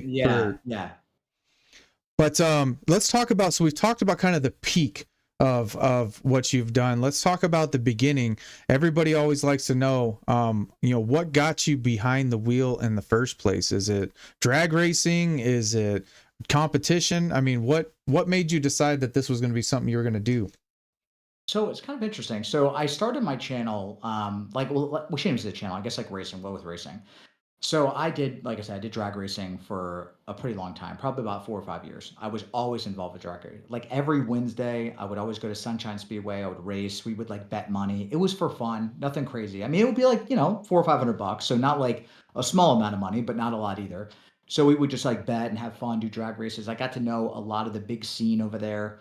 And I was going out like spending a lot of money on this stuff, right? So I got addicted to cars, started learning a lot about cars, doing all these little tricks, like lowering my tire pressure to maybe like 25 PSI to hook harder from a dig, like all this stuff. I mean, I was even involved in a scene that I shouldn't have been involved in we would like go out to Gandy and like there'd be people doing street racing. I didn't do any of that. You said it's some real Fast and Furious stuff out there, huh? All right. Just saying, listen, I don't do that stuff. Okay. But I'm just saying, I like to watch it. I did. I just drove by. Okay. So the point is, I did know a lot of people back then, and like I ended up getting the name Z28. So everybody just called me Z28 because I was obsessed with my car. I put like a Vigilante stall converter on it. It was built, heads cam. It was like 1.6 roller rockers. You said you had a few, right? You got the Z28. You got the 94 LT1, the 99 LS1 Z28, and then the 2002 Trans Am WS6. Yes, the 6-speed. Yeah. So the WS6, that was obviously my favorite car because it was like a 6-speed and it just looked awesome. And all these cars, like similar mods. I mean, once you put honestly on an LS1, if you just slap a gear on it, just get some ported heads or different heads and cam, it's already going to run pretty good. You know, those cars were so fast back then. They were just the cars to use at the drag strip. So I was obsessed with it. And long story short, I was maybe racing too much and getting to a point where I was like afraid to get in some trouble, right? So I decided, I'm like, you know what? I'm not going to do any street racing anymore. I ended up getting a different job and I wanted to take life a bit more serious. I bought a house, you know, this was my first house. And I bought that. I'm like, man, I can't be going out and taking a risk of, you know, getting in trouble, going to jail or something like that. So I said, you know, I'm going to stop. I'm going to stop doing it, whatever. Got rid of my sports car. And I just started being a normal person. Hated it. Literally hated it. Hated being an adult, not being able to drive something fast. So I was like, you know, whatever. So then Gran Turismo was coming out. It was like Gran Turismo Sport or whatever. The most recent one where you can actually, I think it was before Sport. I think it was actually 6. Gran Turismo 6. That's where it started. So I got Gran Turismo 6. I got like a basic wheel setup. And I was like, dude, you said you have a gym in your garage, right? Did you say that? Yeah. Okay. Yeah, so I got a little setup. I also had a setup in my garage. I had I had Iron Masters. Do you know what Iron Master dumbbells are? Do you know what that is? I've heard of them. Yeah. Okay, so Iron Masters, you can basically like put the plates on them. They're pretty sick. Anyway, they go up to like 120 pounds per dumbbell. So I ended up getting those, and this is how I had my first rig. I wish I had a picture, man. You guys would laugh so much. I had 220-pound dumbbells like side by side, and then I had a G25 because it was a G25 back then, and I put the pedals like right in front of the dumbbells because they were like 125 pounds each, so they're not going to move, right? So I put, you know, the pedals down, the weights behind it. I had some crappy desk and I put my G25 in there. And that's how I started playing Gran Turismo. And I was doing good. I was setting like top 10 times already, like within like Holy probably a month smokes. or something. So I was just like kind of good at it. I'm like, oh, cool. Like I'm good at this game. So then I invested in like a play seat. I got like a used play seat rig and I had like a G20. I think then I bought like a G27 and then I started my channel. But when I started my channel, I didn't start my channel to like race seriously. I started it to just have friends because I was like the only person that liked racing games. Like nobody else that I knew in the real world I actually remember liked me and racing. Rick Slick were trying to explain to a bunch of Costco people because I got recognized by Rick Slick, and we were trying to say, he was like, "Oh, he's a sim racer." People are like, "What? Exactly. What?" Yeah, it's like embarrassing, kind of, right? Yeah. Like, so, I mean, it is. I'm serious. Like, so I would like, whenever I would go out with friends and stuff, and I would like tell them, we would talk, oh, hey, what'd you this weekend? I was like, oh, you know, I was playing video games or whatever. Like, you know, I'm not gonna really like, I don't want to talk about it because I don't want to feel like a loser because I'm kind of more of an outgoing guy where I'll go out and hang out with people or whatever. So I hid for a long time that I did sim racing, but I wanted to meet people that were like me, people, because I knew there Yes. had to be some people out there that liked racing like me. So I just was like, okay, let me just start up a channel. And I got lucky. I started streaming and I got the beta for GT Sport and people started coming in and I was talking like I am now. And I'm like, man, this is pretty cool. Like these people are like me. Like, I don't feel like a loser. Yeah, Moto So just said it's funny to see how like all of us kind of went down the same thing. I've shown like pictures of my old rig, and I think Yaki just shared like my rig progress on. He's doing like right.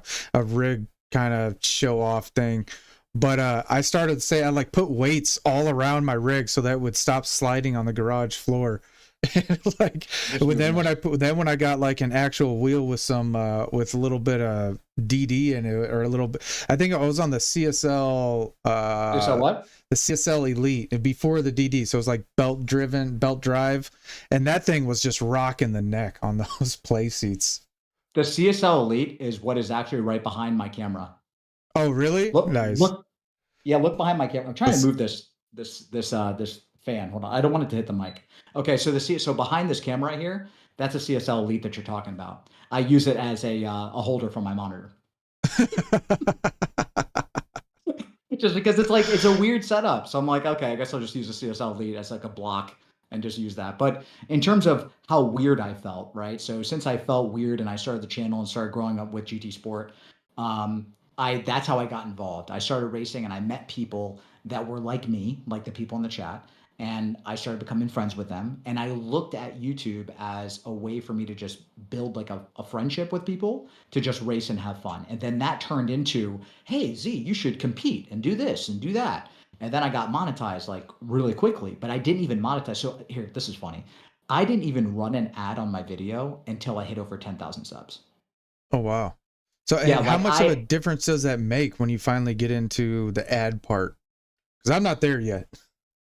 I waited. So I got monetized. I think it was 1,000, 1 or 2,000 subs. I got monetized, and I didn't care about the money. There was no sponsors then. I just played for fun. I genuinely did not run ads. I didn't do anything. And then once I hit 10,000, I hit the monetization. Honestly, like it killed my motivation, to be honest, because once I started monetizing, and then once there was like memberships and stuff, at that time, I actually started not liking streaming anymore. I know Hmm. that sounds really weird, but when that happened, I didn't like it because I wasn't racing for money. I was racing Ah, for fun. I was racing for the community. right, So right. when I ran ads, I felt like I had to because it's like, well, what are you doing? I mean, it's a business. You need to run ads. You need to make money from it. But once I did that and I felt that I had another job on my plate, because I technically did, I was like, well, I don't want to do this. Like, I don't want to work. I don't want to go make money. And then there was comments that are like, hey, Z, like, I have a membership. Like, why haven't you streamed? Are you going to stream next week? I started feeling that pressure.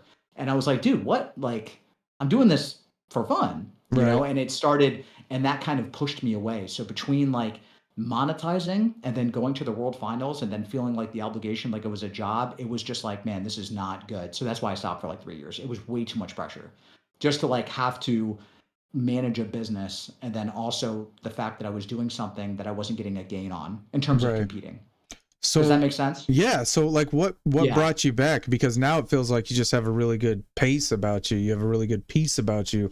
Is it getting rid of the competition and just kind of enjoying it more, or what changed for you? So what changed? I honestly, I hate to say it, but I think it's getting older. Just getting a little bit older and looking at it differently. Because during that time, that transition, that 2018 to now, and the whole like COVID thing that happened, a lot has happened. Like a lot has changed. Like during this time, and like streaming is becoming more normal. Monetization's normal. Sponsorships are normal. Yeah. Like people have like the premium service of YouTube. So even if you're running ads, they can't see the ads anyway. So it's like really not that much of a big deal. So it's becoming more normal now. So like if I was to go out and I said like, "Oh, I have a YouTube channel and I stream," and I said this to a stranger, in 2018 they would have looked at me like, "This guy's a loser." Like they probably would have like It was thought that, very niche. Yeah. And it was. It's like, "Oh yeah, that's cool. Hey, look, this guy like plays video games." Like it would have been like that. But now it's more like, "Oh, that's cool. Like, are you on YouTube or Twitch?" Like there's a good chance that the person might know what you're talking about. So it doesn't really feel as weird.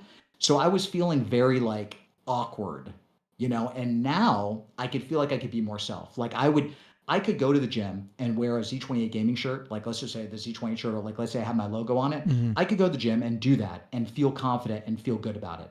So now I'm happy that I have a YouTube channel. I'm happy that I stream. I'm happy that I race. I'm happy what I'm doing. So if I'm running ads or people are giving me sponsorships, I'm happy to race and have a good time with them. I'm looking at it in a way for like the community for entertainment, not necessarily for personal gain, if that makes sense. Yeah, I definitely think it's normalized to a sense. I mean, and that's honestly, I had no idea it even existed.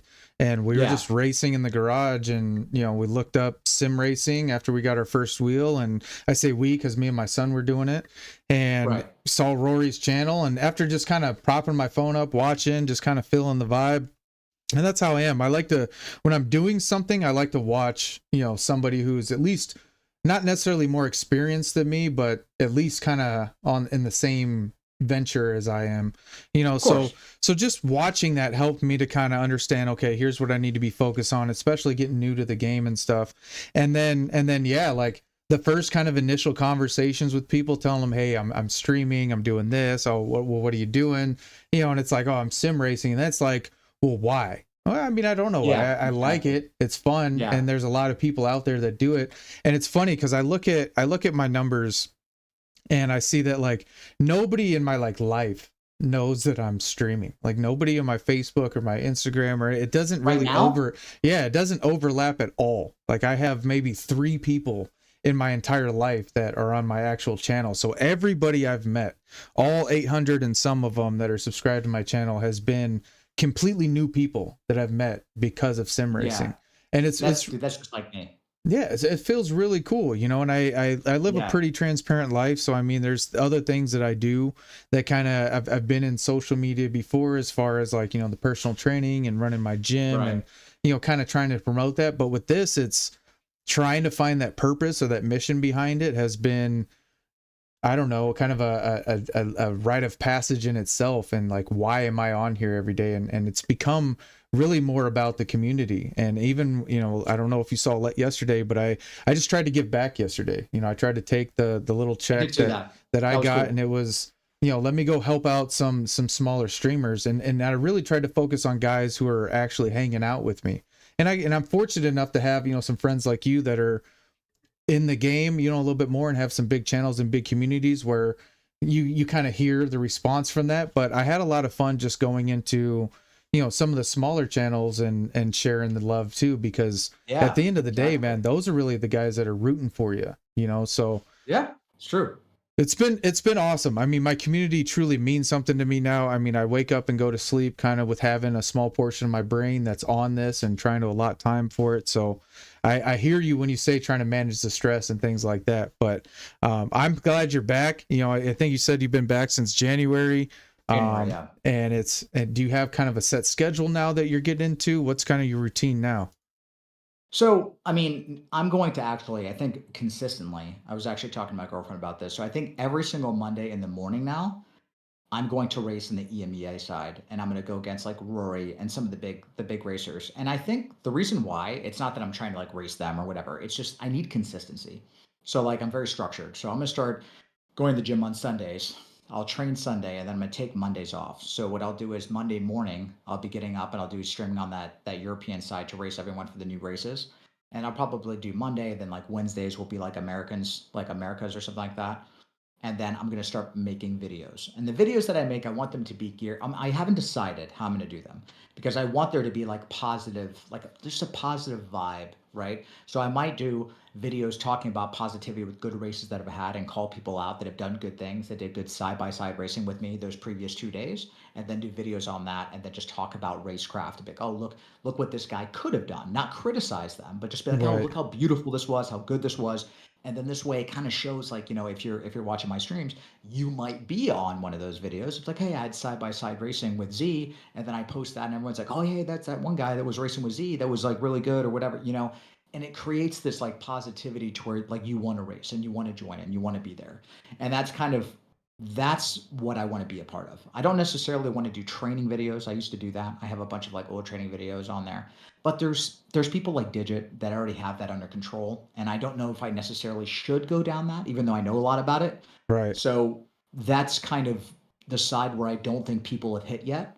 So my schedule is probably going to be Mondays in the mornings, Wednesdays will be in the evenings, and then videos like towards the end of the week. I think that's Nice. what I'm going to go with. I definitely think you could inspire. I mean, because if I saw it and I was like, I mean, I think I raced one time with you. I made it up high enough Yeah, to race with you one time, and you were out like 3 or 4 seconds on me. I finished second though behind you, and it was really that's awesome. good. But if you would have like made a video like shouting out like, hey, look at this new up and comer, Exactly. it would have inspired the heck out of me for sure. That's my point. That's my point. Exactly. I think that's Right? that's that's a play. I remember being on Rory's stream when he was doing the 200 laps, and I remember just saying like, or I don't know if I said it. I know I was thinking it, but I was like, wow, you have like 1,500 people watching. Like, what are you gonna say to these people? I mean, it's you have, and when you get to where you're at, I mean, you're one of those guys that's on the Mount Rushmore of this game, especially in the YouTube community. I mean, I know there's a certain like reverence there when I'm telling people like, hey, Z28, and I try not to look at the numbers too much, but I can't help but Hmm. notice, I mean, that you're very successful in this. So it's, for me personally, it's inspired the heck out of me, you know, to continue doing what I'm doing and to see people who are being Yeah. successful, trying to be non-stressful, who are not putting so much into this is how you have to race, and if you don't race like me, then you know you might be wrong, or trying to put I too hate much that. pressure on that, because there's a Yeah. lot of know-it-alls. I mean, there's a lot of channels out there that, you know, almost get offended, you know, if you mention another You racer. sh And you should be offended. Like, that's what I don't like about Gran Turismo right now. There's, like, certain call outs where it's, you know, I don't understand where this came from. It's like it's just something where people, like, if you do something there's a fear that if you're racing certain people, I'm not going to call it names because I actually didn't generally know them. So, but there is a fear that if you do something wrong by accident, you could get called out and people be like, oh, you're a dirty Yeah. driver. Yeah. And like that needs to stop. Like that needs to stop. And I want to stop that. So how I would stop that by combating it would be having good races, and then the end of the week post big, hey, look, Viking. I had a great side by side race with Viking. It was close. You know, he's a scrub. You know, whatever. But I'm just kidding. My point is, I would say like, hey, he did really good.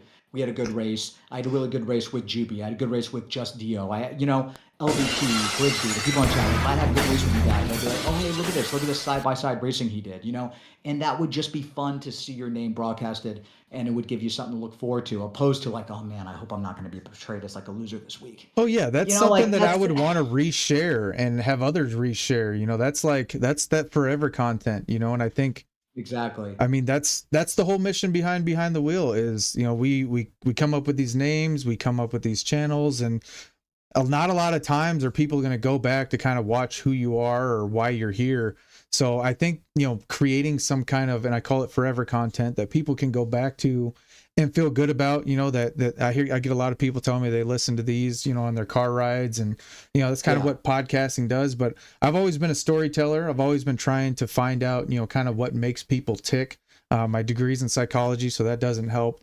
But I would appreciate that kind of content. I know, and I've seen a little bit of change just in what we saw this last couple of weeks. There's a little bit of drama in the GT community. I won't mention it because it triggers chat to chat a little bit too much. But yeah, I think I know what you're talking about, yeah. but when you're highlighting negatives, you know, the only thing that's going to come from that is more negatives and compare and contrast between negatives. Yeah, so if you're putting out positive, maybe we'll get some compare and contrast to positive, or like, whoa, you know, the whole, everybody loves the through goes Rory. I hear it all the time because I say through goes Viking, or somebody will see it, and it's like a term that's stuck, but it's a positive, you know, it's a positive move. I was watching the PHG World Series, and Shaggy made this amazing overtake on the outside, and it was like the replay went on, and I was like, make sure you short that, because that's what's really gonna change the game, is people being out there 100%. Positive. PHG, I see you, brother. Thank you out there for the love. Big Zilla with the $20 dono, man. Thank you guys so much. You guys know I'm on a mission to help folks as much as I can. So all that's going to go into trying to make my channel count, you know, and I come from a world where, you know, when you help people, it doesn't go unnoticed because there's so few and far between people able to help. You know, I grew up in very poor areas, and, you know, a lot of homelessness and a lot of things like that. So I'm the kind of guy, it's really hard for me to walk past. I can usually walk past male homeless guys because I'm usually like, you know, I know what I've had to do to make money. But when I see like women or young people or dogs, it really gets me. So I have a hard time walking past anybody and not trying to help. So I have a hard time being on people's channel and not trying to give like my genuineness. Do you have struggle managing your time as far as like trying to stay present in the community, or are you a fan of like the YouTube streaming community? Is that something that you hang out a lot? I'm actually always on people's streams. So I'm going to piggyback on something you said earlier. I'll go back. But in terms of the community, I love going into smaller streamer streams. Literally love it. Like I will pop in. I mean, even some people here, you've probably noticed if you're a streamer, I've popped in before. I like to go in and say hi just to show that I will watch other videos. And I just like to know that, like, hey, you're noticed, you know, because when I first started my channel, I would have wanted people to do that to me. And I don't really think enough streamers do that. I think that they really should kind of come and say hi, because if you're a newer streamer, let's say, you know, you got 300 subs, 400 subs, and you get someone that comes in that says hi to you, that's maybe has over 10, 15,000, it's going to make you feel good. And I feel like that energy kind of just rolls off, right? So I think I did it to Lead Pencil. I remember when he was a little bit smaller too. I like to just kind of come in and just give people some positive inspiration, because I feel like what goes around comes around, kind of a thing. For sure. And even to mention, you were talking about like homeless and all this stuff, right? So something that me and my girlfriend just did, this just happened, it was like last month, maybe 3-4 weeks ago. Okay. So we were eating at this restaurant that's like fairly close to the house.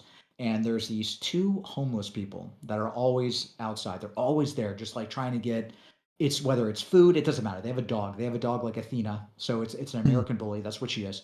and they have a dog, and the dog's always in a cart, and they're sitting there, and they've been there for like over a year. We've always seen them, haven't really done anything, and all of a sudden we're both like, you know what? Why don't we like help these people? Like, why don't we just do something? And I'm like, you know what? That's a good idea. We do see them a lot. We know that they're actually homeless because they're always there and they're very dirty.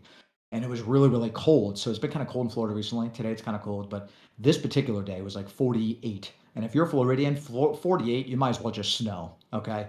So we saw them outside and we decided, we're like, hey, you know what? We're going to come back. We asked them like, hey, do you have any blankets or anything like that? They're like, no, somebody just stole our cart. Cause normally they had like a shopping cart that had a bunch of crap in it and like dog food and stuff Jeez. like that. So I was like, well, what happened? And the guy's like, well, another homeless guy from our place where like, he told us that they stay at some tunnel or something. It's down the road. And I was like, man, they took your stuff. That's like, yeah, normally it doesn't happen. And I'm like, all right, well, I'm like, give us a minute. I'm like, we'll come back. Right. So we go, we live kind of close, went to the house. We have, like 4 big blankets because, we can buy new ones. It's not that big of a deal. We had some extra blankets that were a little bit older, right? So we Right. got like four big blankets. Got some, clothes that don't really fit me, some clothes that didn't fit her because his wife was out there too. They were like married, so she Oh got man, some that's hard. clothes. Yeah, so like we got clothes for her that my girlfriend just gave. I gave clothes that I had that I didn't really use anymore. We got blankets. We went to the store. I bought a dog water bowl. We bought good dog food that we would buy Athena. I went to like McDonald's, which look, I don't eat McDonald's, but I sure they didn't care. I didn't know where else to go. I went and I got like McDonald's, got them like the 2 huge like meals and like water and soda and all this stuff, like 2 fries, like all this stuff, just all this food. And we went there and we went back and it's crazy. So when I went back and I gave them all this stuff, the first thing this guy does, he literally like takes the dog food and the bowl and puts water in it and gives it to the dog, and the Oh dog just immediately man, comes over. He didn't even care about himself. He didn't even go for the I love when I McDonald's. see that. Literally, oh my god, That I'm so happy. selflessness. I was like, I'm so happy I did this. Yeah, It was like right I was there. excited that I did this. So yeah, he opened the bottle up, but gave the water, put dog food in there, and they said thank you and all this stuff. And yeah, every now and then we go there, we still see them, and we saw them like recently wearing like one of the hoodies that we gave them. So that was a good feeling. So I'm with you in the sense of like giving to the homeless and stuff. Like I like that stuff. Yeah, I think one of my probably my most favorite moment, and I try not to, I never post about it. I never like share it to nobody because I'm kind of one of those guys, like I don't do things for clout. Exactly. I, Yeah. I, Whatever. part of it is I do want to make it known that that's what we're about here is trying to help folks. But I would say my most fond memory, I was walking through San Francisco, headed to like the San Francisco Pier to have oysters out there. Absolutely amazing. But when you Oh yeah. walk through San Cool. Francisco, there's so many different like the gradients in walking from a very clean building to 1,000 homeless people being in an alleyway to walking in front of another very clean building like a Starbucks, and then getting Yeah. around the corner and there's 100 homeless people there. It's Hmm. it's mind blowing. And I was walking down, I was walking past a grocery store, and there was a young gentleman, probably about 25, but he had a baby with him. And he was sitting, the Oh baby wow. was in like a toy stroller, like one that like my daughter would play with. It was just, it was Okay. so small. And I mean, it was cold out, everybody's bundled up in jackets and stuff like that. And I sat down, I was like, hey man, you need something to eat and this and this. And he showed me a sign that said that he had AIDS, and he was, or age Oh HIV man. positive. And he was Yeah. like, so if you just want to keep your space a distance, and it was like, so many people had been so mean to him because of that. And I mean, I just walked right into the grocery store and I did that. I went through, I got hard boiled eggs, I got milk, I got all, salads and fruits and things that, I know that even just being hungry, you won't even go get those nutritional things because you're looking for Yeah. something to fill you up as fast as possible. So a Yeah. loaf of bread, some sandwich meat, I brought it out, and it breaks my heart because the first thing like the kid did was like, and I even got him toys. He grabbed a hard-boiled egg and like That was shoved it nice. in his mouth, man, and was just like so happy to be eating like a full mouth of food. And dude, I sat there for like It's an sad, hour man. just Yeah, talking to it the is. It's guy, and sad. I got his contact information. I ended up helping him kind of over the years, and but it was Cool. just it's those things, man. I try to tell people Those as much as moments. possible, man. You will change somebody's whole life and whole trajectory from that moment, because they may be at their lowest moment, and a It's little act true. of kindness like that will really, it'll change somebody for a week, a month, and you know, you'll hear about them later, you know, and they'll be passing that forward. So I like to encourage people as much as possible to pay things forward. I love the gifting and all the support that people do, and I try as much as I can on the spot. You know, I've been on disability for a long time, and this hasn't been the most comfortable year for me, but now that, you know, I'm back working full time, I'm trying to use the channel to do something nice for folks. So it's really awesome to hear that, you know, from you, man. It's awesome to have another similarity with you other than, you know, muscles and, you know, driving fast. But yeah. No, I mean, I'm honestly, we have a lot of similarities in that situation. Because you can tell, right? When you look at some people, you can tell if they're like kind of full of crap, right? Yeah. Or if they're, you know, and I could see it. Like this woman was like crying. Like when I saw her, because she was on the other side of the street. And we saw that she was just like, you know, she was just like upset. She just genuinely looked upset. Remember, I told you we've been seeing them for like a year. So this particular day was worse. Like we just knew it was worse. And like when you have like that feeling, and if you notice it and you decide to give, you decide to like help someone, man, the feeling that you get for it is great. Like you genuinely feel good about it. So I don't know why some people are maybe shy to doing this stuff. But it does feel good. Like I feel like it's if everyone did little things like this every now and then, you'd be surprised. Maybe people would like each other. Yeah, and you don't gotta post. You know, doesn't have to be an audience, man. And those are some of the best moments. Just do it by yourself. Yeah, like I never told anyone this. I just told you now. Like you know, like I could have made a video about it. Yeah, you could. Yeah, and exactly. People are doing that. I mean, full channels are based on. Yeah, I don't know if they're real or not anymore. It's hard to tell what's reality versus what's not. And I think that's one of the things. Like I kind of got away from making videos and even really the short form content that I've slacked on, because I can't justify 5 or 6 hours sitting here alone on the screen to make, you know, a nice little video, whereas I could just hang out with the community for that same amount of time and probably make more of an impact, you know. And 100%. It's amazing. Sim racing has brought us all together, and it's really cool to hear, you know, the other sides of things, you know, the drag racing, all the other cool games, you know, hearing about the World Finals, you know, the training that you do and all the help that you help with people in the gym. And, you know, obviously, you know, you guys being beautiful people on the outside, but being beautiful people on the inside, man, is what really matters. So kudos to you, man. I appreciate you taking the time today to like help us understand this side of you. I know some of us, we come off as, and I'm sure you get this in life, you know, and just kind of walk into a room, people automatically assume one thing or another about you, but you know, we're gentle giants. I mean, we're not those. We gotta talk about that. Yeah, I think you got to kind of put it out there a little bit. No, like we're the cutoff thing. Remember that? Yeah. So we were talking about earlier, kind of, we both have dealt with this on our channel where at first we were talking about the cutoffs today. We showed up, we were like, hey, you got a cutoff, I got a cutoff, awesome. Yeah. And then we were I knew he was gonna wear it. Yeah, then we were like, you know, I kind of got away from the cutoffs and kind of noticed that some people liked it. And then you had the others were like, oh, these guys are douchebags because, you know, they're showing off their muscles or something. It's like, honestly, man, I'm just comfortable and this is how I dress every day. Yeah, so like I'll get into it. I'll explain real like briefly, I guess. And also, we're gonna take questions at the end, right? Oh yeah. There's a question. Okay, we will take questions. Okay, I don't know the format. All right, so in terms of the cutoff thing, and I want to say also thanks to, before I forget, it was someone donated to was 𝑟𝑠𝑟_Dub. He said you love your stuff, so you're welcome, Dub. Thanks for that donation to Viking. Love the real squad, man. Good group. Yeah. So I remember, so when you guys, if anyone had followed me a long time ago, I always had a cutoff shirt. I did all the time. That's what I was known for. And I was just the guy that had a cutoff. And I just always did it. And I that's just how I am as a person. I wore a cutoff shirt, not because I was like, had an ego. It's just, I always wear a cutoff. And that's what I was telling Viking. I'm like, when I'm in the gym, I wear one. When I'm around the house, I wear one. Like all of my clothes are cut off. This is not, I didn't buy this. I cut this. Okay. Like I just cut my shirts the same way. And I just use them in the gym, and it's just me. That's my personality. So when I started streaming, I always had one on, and it became kind of like, oh, that's what I do. Well, fast forward like a year, later, then I started getting comments when I was growing, like, oh, this guy's got an ego. He's like a douchebag. Like he does this, he does that. So I was like, oh my God, I don't want to hear any of this stuff. So I started wearing shirts because like I was annoyed of those comments. And then when I started wearing a shirt, I actually lost views. I was like losing subs and views. And I'm like, are you serious? So like, I didn't care, but it was like one of those things that kind of like bothered you, like low key. So I just continued to wear a shirt, and I never wear a cutoff really ever again. I think like once in a blue moon, I'll wear one.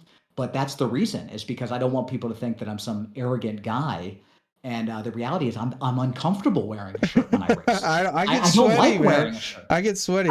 I'll wear, so it's been like Like, hoodie season, and I don't like to do anything with the heat on because I run hot anyways. yeah, So, and I sweat so dang much. So I'm so excited when I get my cutoffs because it covers the yeah, part of the chair that I need covered, and then the rest of my right. body can breathe.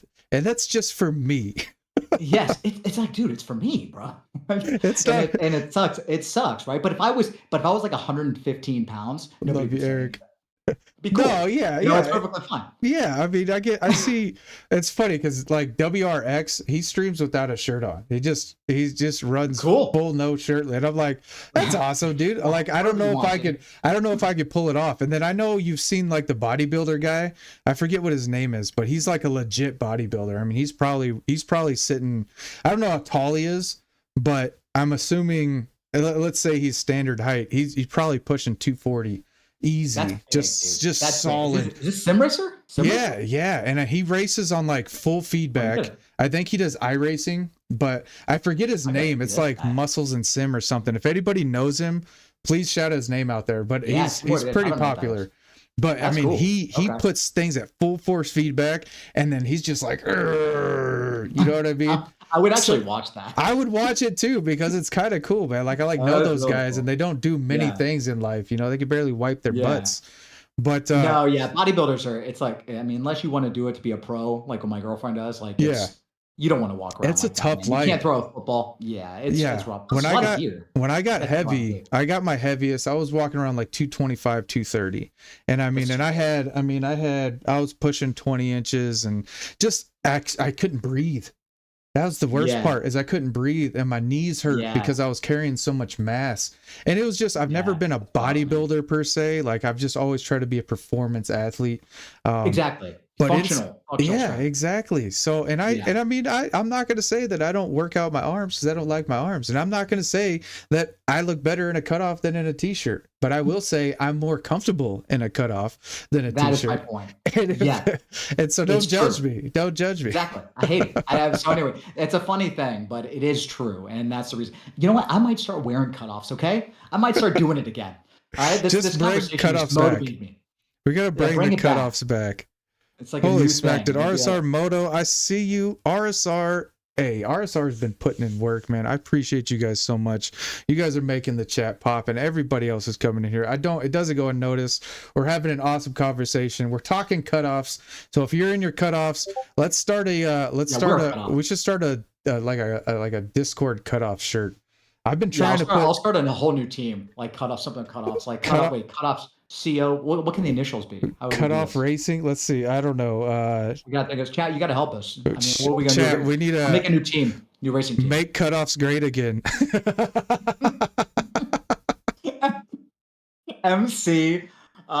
MCGA, right? MCGA. Oh my gosh, we could make That like actually sounds hilarious. Make cutoffs great again. MCGA. that's a good t-shirt. That's a good t-shirt. I make I mean, not a good t-shirt. t-shirt, Like good I make team. these. I like to wear my own brand kind of thing. So if I come up with an Yeah. idea, I like to throw it on a t-shirt. But I'll probably make cutoffs great again shirt. That's gonna be great. That is hilarious. I mean, it would just be funny to see that, like, right, like in the For front, like, on the live sure. stream. We definitely need people- to get a Q&A session going. There's the pop is chat. Yeah, the chat is popping. So if you guys have the questions, let's get them rolling. I wanted to go back. I was looking back at some of your old streams. Last night I watched your last Gran Turismo sports stream, and I was just kind of mesmerized at the graphics and kind of going back and seeing how far the game's evolved. But you used to rock sunglasses and long like time ago. every stream. Like, what's the story I behind did. the sunglasses, man? I did. Yeah. So that was all for fun, man. So, I mean, I did it for fun, but the initial reason why I wore glasses. So you saw wait, do you still have the picture? Can you show the picture of my room? This will give you an idea of why I wore the sunglasses. So now you guys can actually understand.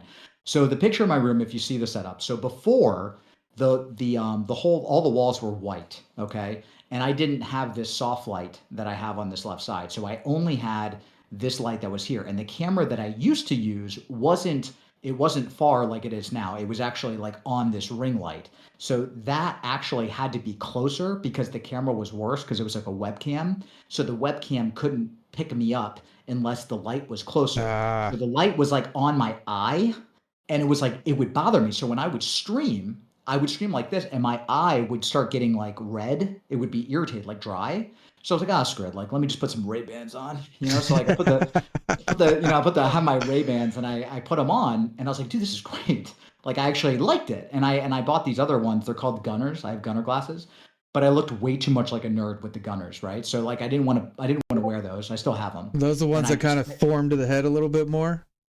Well, they're like they have a yellow lenses. That's like a special lens yeah. For like light or something like that. You're supposed to use them on like you're on the computer or whatever. So Right. I have those, but they just look stupid. So I just used the Ray-Bans, and I put those on, and I was streaming one day, and everyone was making comments like, "Oh, that looks cool. Like you look like Andrew Tate or Toretto or whatever." Like all these comments, and I was just like, "Oh, this is cool. Like people like this." So then I started doing it for a while, but then I got like a different camera and I had it further away, and I didn't really need it, and I kept doing it. And I started noticing that when there was evening tracks, like tracks that were like where there was a night race or it was a kind of dusk, I couldn't see the track lines because it does like obviously it's darker. For sure. And then especially like when my room's dark now, the image is just too black and I can't really see. So that's why I don't wear it anymore. I think it's funny, but it does impede my driving a bit. Did you? I'm sure. I mean, if you've gotten some comments about the shirt, I'm sure you got some comments about the shades. Oh yeah, always got conversation. There was also people that want like would come in. Where's the glasses, Z? Yeah, where the glasses at, bro? It's that's like, definitely unsubscribing. Same thing with the gloves, man. You get a lot of stuff for gloves. Now, for me, once I went to gloves, I could not go without gloves because part of me, the immersion feels a little bit better. Secondly, I have some serious calluses building up on my thumbs from especially this F1 wheel. Yeah, so you got your, and I saw you got your American. I got these too. See, those are nice. Those are nice. I'm using full on like motorcycle gloves that got skid plates and everything. The good thing about these is it gives my hand kind of a form. So it's I put them on and I'm like, all right, I'm ready to race. It's kind of like when you put on your motorcycle suit, you kind of like hunched over because it's protecting your spine and stuff. So, but I feel you. So what kind of immersion, you know, do you think that you need to have, or did the glasses add a bit of immersion? Because I drive with my sunglasses all the time, so I don't know if it'd feel weird. I think when I got 300 subscribers, I wore sunglasses and I caught a lot of flack for it. So you really like people didn't like it? I mean, honestly, wow. Okay, I should wear it again one day. You know, I haven't tried it in a while. Maybe I'll give it a shot again. But I actually like wearing them. Like I thought it was kind of cool. But it is, like I said, it's just too dark, man. If I could get glasses that look the same way that I could actually see, I would wear them. I think it was a pro, but at the same time, it's like, it's a little odd, right? Like I'm wearing sunglasses inside of a black room. Like when you think of it, it's like, I don't know. It's like strange, but I would have to try it again to see the feedback, to see if I should continue to do it. I'm hearing you made one impact. You had Mr. Assassin says you had a stream where you had Snapchat filters on. Oh yeah. Oh, that was actually hilarious. I've done so much stuff, man. Sparks does some cool stuff like that too. Yeah, I have. I had like a different face or something. Like I look different because there's like this. I forget. It wasn't Snapchat. I forgot what the app was that I used. But basically, it was a filter that I put on.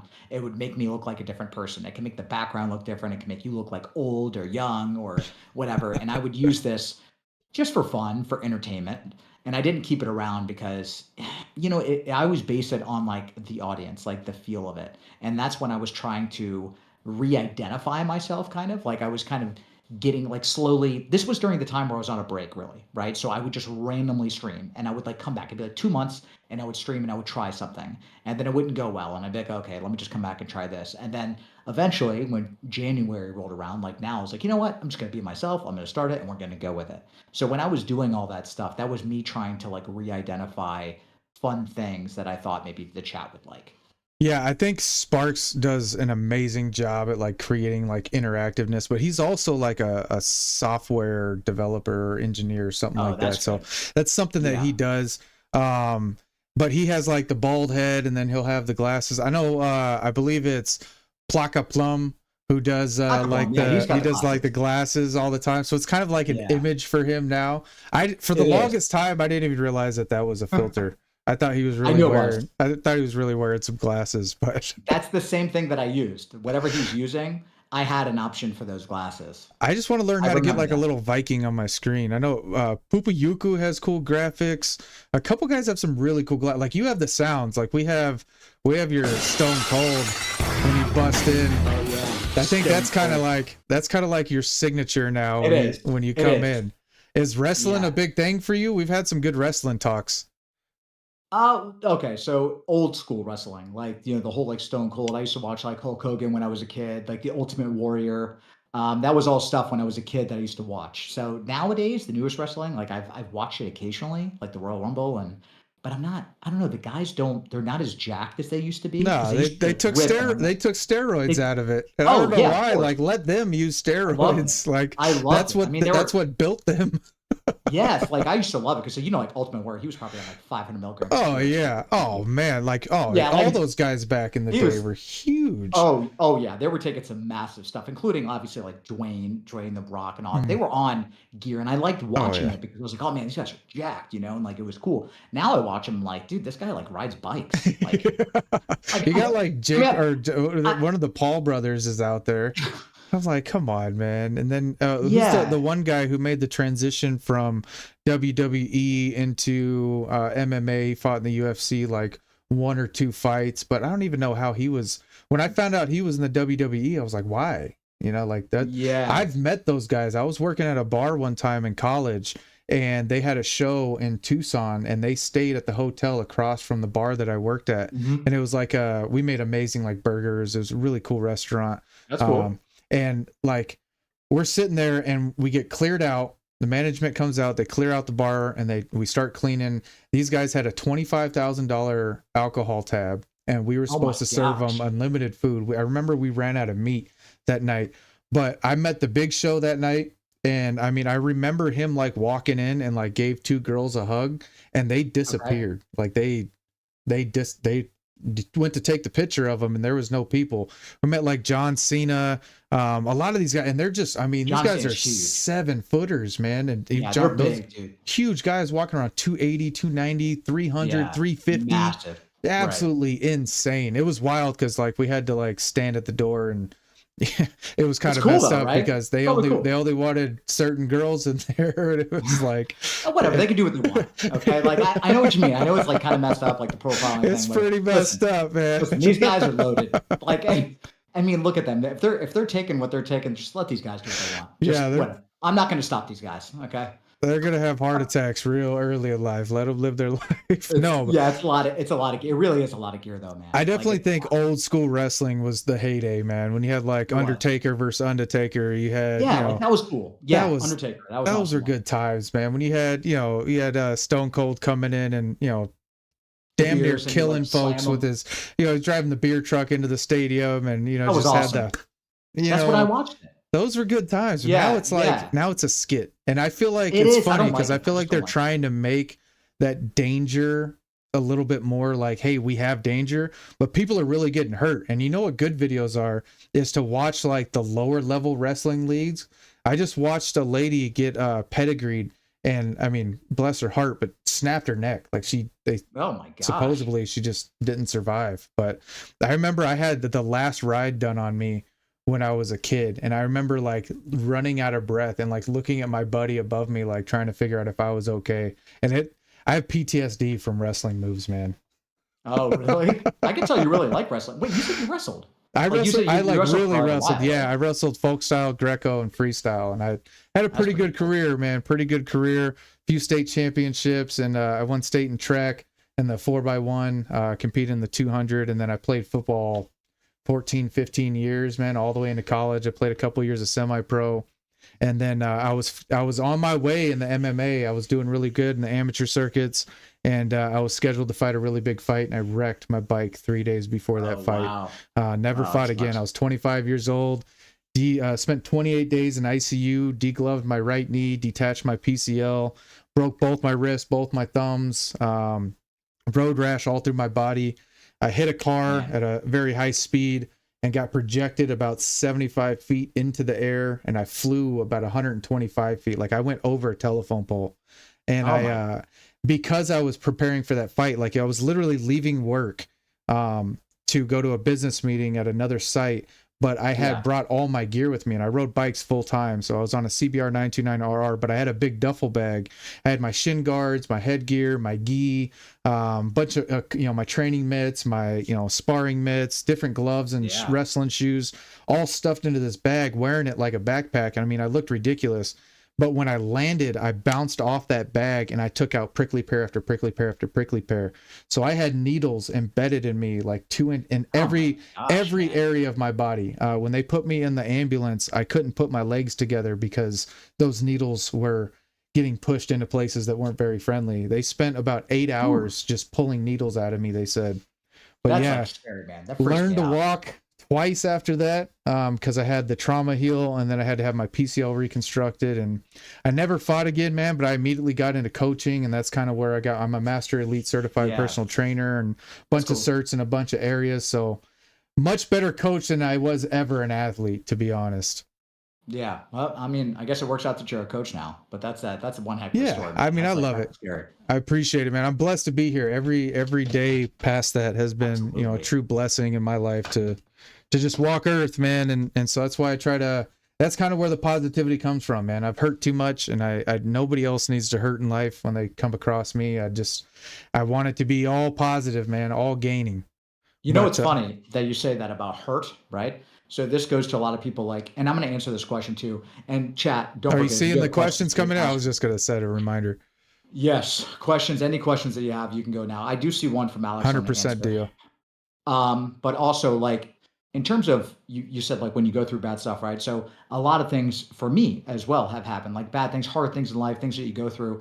And I think that it's almost a good thing when bad things happen. The reason why I say that is because if anything bad's happening in your life and you're able to get through that, and you can continue to carry that and learn from it and kind of experience that, then when something else bad happens, you're like, you know what? It could always be worse. I'll get through it. For keep sure. learning and learning and learning. So all the things that have happened to me that weren't really my fault, maybe people I cared about or whatever it is that's happened, you kind of take that and you have that, and you just learn that, every day that you have is essentially a blessing. So every day is good. So it's free. I always tell this to my cousin, other people. I say it's free to be nice, right?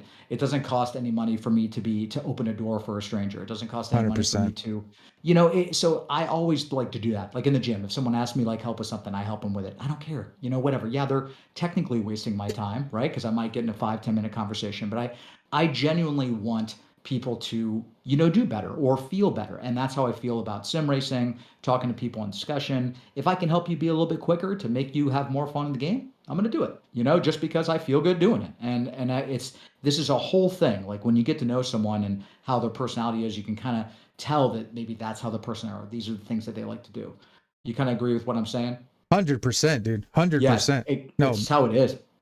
I tell my kids, I tell people around me, I truly believe in like the butterfly effect. If I'm putting out positivity today, maybe I don't, cut off that guy, or maybe I don't, honk my horn, or I think road rage is real. I think it's an immediate domino effect to the next person in front of them.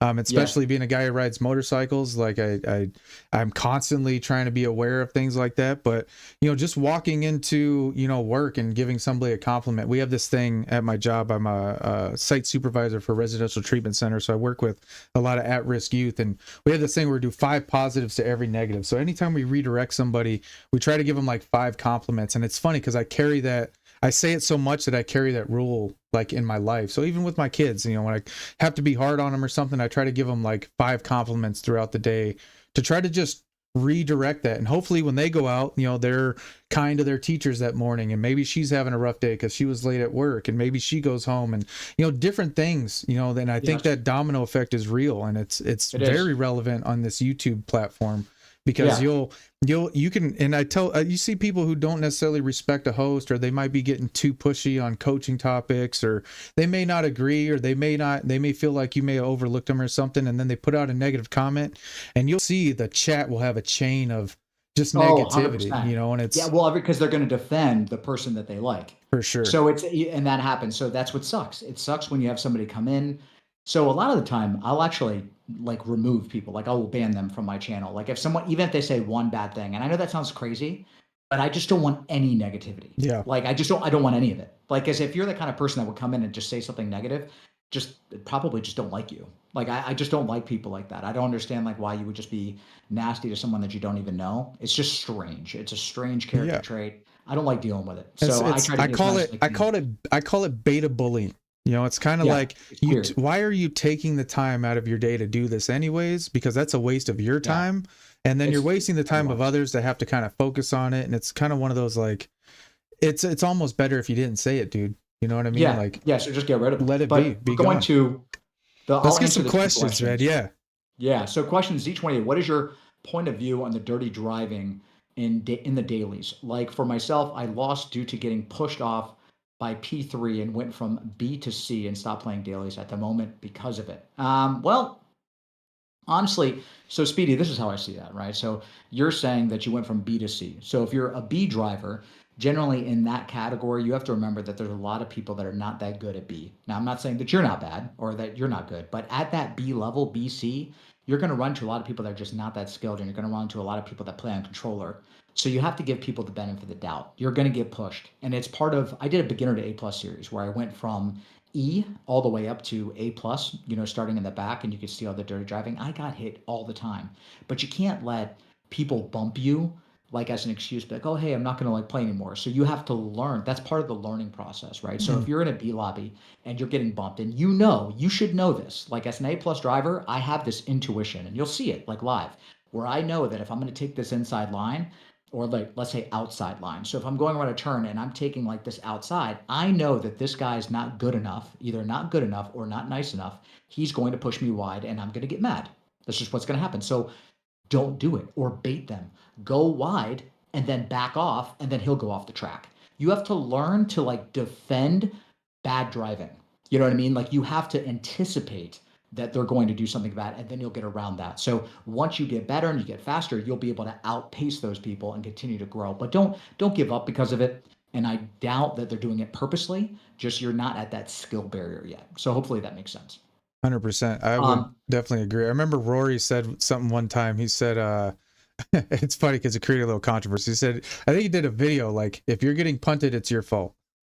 But because I mean, that's a little. there's That's a no, little. it was kind of an exaggeration, but the point he was Yeah, making was, is there's a lot of ways to identify when those kind of situations are going to happen, or when you're getting in a very combusted area, yeah, you know, of the track, or certain turns, or certain, you know, like first laps, you know, trying to be less aggressive because people are trying to find their flow, and the groups are going to be 100%. separating to not try to push so hard. And we were talking about that yesterday with somebody.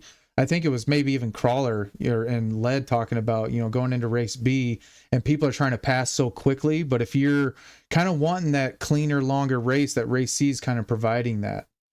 Yeah, exactly. I mean, it's just it all comes in practice. So in terms of what Hawko said or whatever, I mean I really like Hawko. I do think that might get a little aggressive sometimes, because he is good. Hawko has to realize that he is a really good player. So when he's racing, if someone hits him, it might be an accident. But for the Mhm. most part, I do consider him like an anti-hero. I don't think that he intentionally tries to troll. I do think he takes it too far sometimes in some circumstances, but he really does enjoy the game. And I For think sure. that I got a we lot of just need respect for Hako. me too. I And told like him, you I just said, have I to think he dropped too understand. many F-bombs, but Yeah, just try to clean it up a little bit, but yeah, he can so do what he that the wants. rest of us could watch. Yeah, just clean it up a little bit. But here's the thing, like everyone's gonna race. You got to remember, guys, like not everyone, like when you get bumped, okay, when you get hit at a B, going back to what Speedy was talking about, if you're a C, B, A, even A, if you get hit, it's not always on purpose, right? Your instant trigger when you're racing in any game, anything, if anything happens out of your comfort zone, you're just instantly going to be triggered. That's just how it is. So you have to learn to like when something bad happens, just say like, okay, wait a minute, maybe that was like an accident. Let me try again. Let me try this again. Okay. And then you have to like kind of build like a resume in your head of this particular player. It's like, okay, I was racing this guy named, Brigsby. Okay. I'm watching Brigsby. Okay. I tried to pass him on turn 2 and 3. Okay. He hit me both times. All right. So I'm going to go again. I'm going to try to attack him a lap 4. Oh, he hit me again. But then one time he doesn't hit you. Maybe he just messed up those times. You got to give people the benefit of the doubt is where I'm going with it. Don't always just make the assumption that they're dirty. try to get better, try to like do different moves, and just have a little bit of fun with it. I And really do also go try in to. good, good. I really do Very well. try to when someone is being a little bit pushy with me, I try to show them that I'm giving them space. And I've found that Yeah. okay, maybe that guy's mentality will change a little bit, at least with me on the track. You know, like, look, I'm not gonna mess with you. I see that I made a mistake. And then so what's your philosophy on like waiting and stuff? Do you think that's a good sportsmanship way of showing that, hey, I made a mistake, I'm gonna back off? Or how do you deal with that when you do make a mistake? Okay. Um, after this, let's answer this question. This is for both of us. It's what's the feature that you both want in GT8? So after I Oh answer this yeah. question, we'll answer that.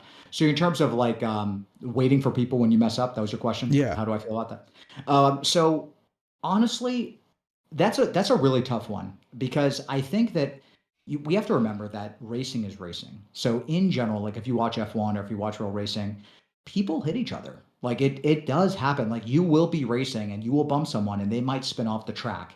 It doesn't mean that you did it on purpose. I don't think that you necessarily have to wait up if it really is an accident. Like I'm saying, Mhm. if this was like a serious race, like a World Series race or Yeah. something, you don't have to like slow to ruin your entire race because you accidentally like maybe inched him off. Now, if you did something stupid like a late break and slammed into the back of him because you missed your braking zone, 100% you should wait up.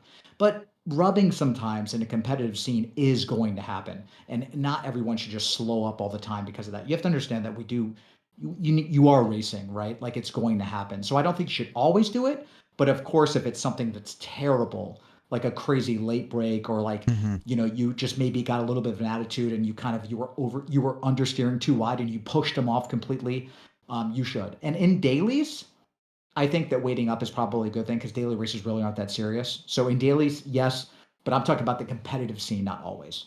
Right. Hopefully that doesn't make me sound like a I know jerk, that but I watched that early on, then it kind of picked up like, hey, this is kind of the GT etiquette. You know, we wait when we make mistakes yeah, because it seems that it's caught on pretty good. Thank you, Yield, for the gift of membership. I see you, brother. Um, but what I struggle with is, especially when my skill level was very novice, is trying to slow down and let that person pass without disrupting the pace of the race. Because yeah. Well, you I would have done just that. slow down later. Yeah, just slow down later. Like slow down on a straight and put your hazards on. Gotcha. That's all you Gotcha. do. Never slow down immediately. I don't know where that came from, the whole Hmm. like trend of just slowing down immediately. You don't have to do that. Just wait until there's like a straight, let's say it was deep forest, like deep forest this week, right? So just wait until you get to that straight and slow down, put your hazards on. That guy's not stupid. He'll realize that you slowed down because of what you did. So you Right. don't have to do it at that moment. Never disrupt the flow. That is a thing that I hate a lot. There has been a lot of streams in A+ lobbies actually, where I'll notice they'll hit and they'll slow down the middle of me and then I hit them and now I have Yeah. damage and this other. Yeah, no, never do that. So there's never a point where you should ever slow down the middle of that situation. Just wait. And if you want to slow down, just wait till you get to a straight line, put your hazards on, and just lift the throttle and slowly brake and wait for that person. Don't do it on the line on the racing line. I honestly hate when people do that. Like, Gotcha. yeah, just because you have to respect the other people too, right? Because it, Right. it ruins the whole flow of everything. There's a lot of big streamers that do that too. It's definitely a strange habit that we're getting into. Yeah, and it's on that specific point, I've heard actual racers, and I believe I don't want to say which racer I think it was, but I heard him say that, you should never stop on a track at all. If a mistake 100%. happens, the mistake Yeah, happens. Keep going because you're going to create more chaos with yeah, trying to 100%. step outside of the race pace to correct your Yeah, wrongdoing. Just apologize at the end of the race, move on. It happens, but don't yeah. make a habit of it, obviously. Let's get back to that question. Was it GTA. the feature that we want to see in GT? Was that what it was? So what is a feature that you'd like to see added in Gran Turismo 8? That's what he said. So one of the things I really like about ACC is their penalty system. I like the car collisions. I think that GT has that kind of simcade feel to it, or it kind of gets that reputation. So it's when people are ranking, what's the best sim racing game, I believe GT Right. has the best community by far. I think ACC has that kind of next level, and then obviously iRacing and games of that sort that are very, very technical, maybe slacking on the graphic side and kind of the feel side of it. But I think if GT were to adopt at least a mode where it had collisions and then that similar penalty system. I think that's what I would like to see. That, and I want to see the C8 racing car. Yeah. Okay, We so need that. for me, I think that the daily races need to be reworked. There needs to be more variety. So they could change this up a lot because it's strange how there's still only 3 races every single week. Every week there is. So I think they need to change this up a bit. Like there needs to be always like a group 2, group 3, group 4, and then there needs to be, so I think they need at least like 5 races a week. And they could change this a little bit. Like we never utilize cars in the game. Like for instance, we never can use road cars that much. The road cars we have is always race A, and it's like never really serious. But I want to use like, a Viper or like like an older Supra or Camaro or whatever. Like there needs to be ways to implement different cars in the game. It's like they only focus on group 3 and group 4. So Yes. they need more selection. And this might be a good idea is if they had like every week or something. Let's just say it was like Sundays or something where people could get on and they could vote the next track of like the week. So like let's say it was like Sunday, they did it like Sundays. Hey, put in your pick for the next selection of the week, and that would be for one of the races. So let's say they did 4 races every week, right? 4 dailies. So then they would come in, there'd be a poll, and then that poll would be a voting. And then you would vote, and then the majority of people would vote that track, and then it would come up with the car combo, but you would be voting the track. Yeah, I that'd think be that really would cool. make it a little bit, it'd be fun, right? Like some type of fun to get everyone involved. 100%. Right? I think there's a lot of cars in the game that you just don't get to use. I mean, the whole game's about collecting cars, but if you want to compete online, you're only using GR3, GR4, and then sometimes you get a GR2, and then rarely get a GR1. I mean, in 9 months, I've only seen a couple of high GR1, GR2 races. That's it. You don't really see much. So they need to add more variety. So for that's just one way. Any way that they could come up with more variety. I do think, listen, I've been saying this forever. They need a Camaro Group 3. Okay? Oh yeah. Like just put it in. Like they just Well, it would be so cool. Didn't the Camaro do GR numbers on Nordschleife? I believe the ZL1. The Yeah, ZL1 it was fast. Yeah. Yes. It was putting on serious numbers. I don't understand why there's not a Group 3 Camaro. Like there's a Group 3 Mustang. They don't like PD don't like Chevy. You can Dude, tell. they don't. You can tell. It really drives me crazy. Like I mean, C7 I really gets think crapped everyone, on. yeah, even Corp, like even Ford guys, I think for you Ford guys, okay, you would agree that it would be cool to have a Group 3 Camaro in the game. Like it's undeniable that it would be fun to have a Mustang and Camaro racing side by side. Everybody wants that. It's a video game. Yes. Like that's what we want. We want to be able to do a Chevy versus Ford or whatever. So, and they should also take another note, I would hope in GTA, that they take the lobbies a little bit more seriously because they still got the networking problem where when you're racing, cars shake. So like if you make a lobby, they're like jittery, like the lag is really bad. Yeah, I've seen a lot of crazy glitches. Did you see the glitch where everything was flying in the air? Yeah, I did. I've seen like all these glitches. I don't really do lobbies because it's a headache, man. Like, and that's where you get some really great racing too, man. I'm starting to more like to hang out in lobbies and stuff because you get that variety. I mean, every once in a while, I think it was like the Eiger Nordwand, you had like the old open body car. I think once I saw like a kart race or something, but the fun factor, I think for the fun factor that's there, the stress factor is definitely there. Trying to be good, trying to be fast, trying to climb the rankings and get on that leaderboard is there. But I think I agree with you where GT's lacking is a little bit more variety, and maybe even not I get that having the week to it takes a long time to build racecraft, but it would be nice to have like even a random, like the 4th one was just random every day, that it just, they could do a daily. That's true though. They could do a daily every single day. Like they could, let's say they had 4 races every day. There was 3 that were for a week. One of them would cycle. It'd be a different race every single day. Because when Gran Turismo Sport first came out, I'm not sure if you know this, they actually did daily races. It was daily.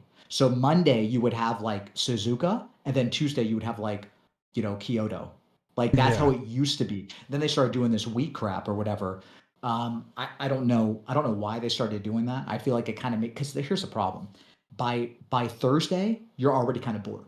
Like Monday, Tuesday, Wednesday is like kind of fun, but I feel like the community tapers down Thursday through Sunday. Yeah, it gets repetitive. Kind of bored. It does. Maybe 3 days. I would do like maybe Monday, and then reset on Wednesday if you want to have a little bit of a gap. I just think that it's just too repetitive, and they should.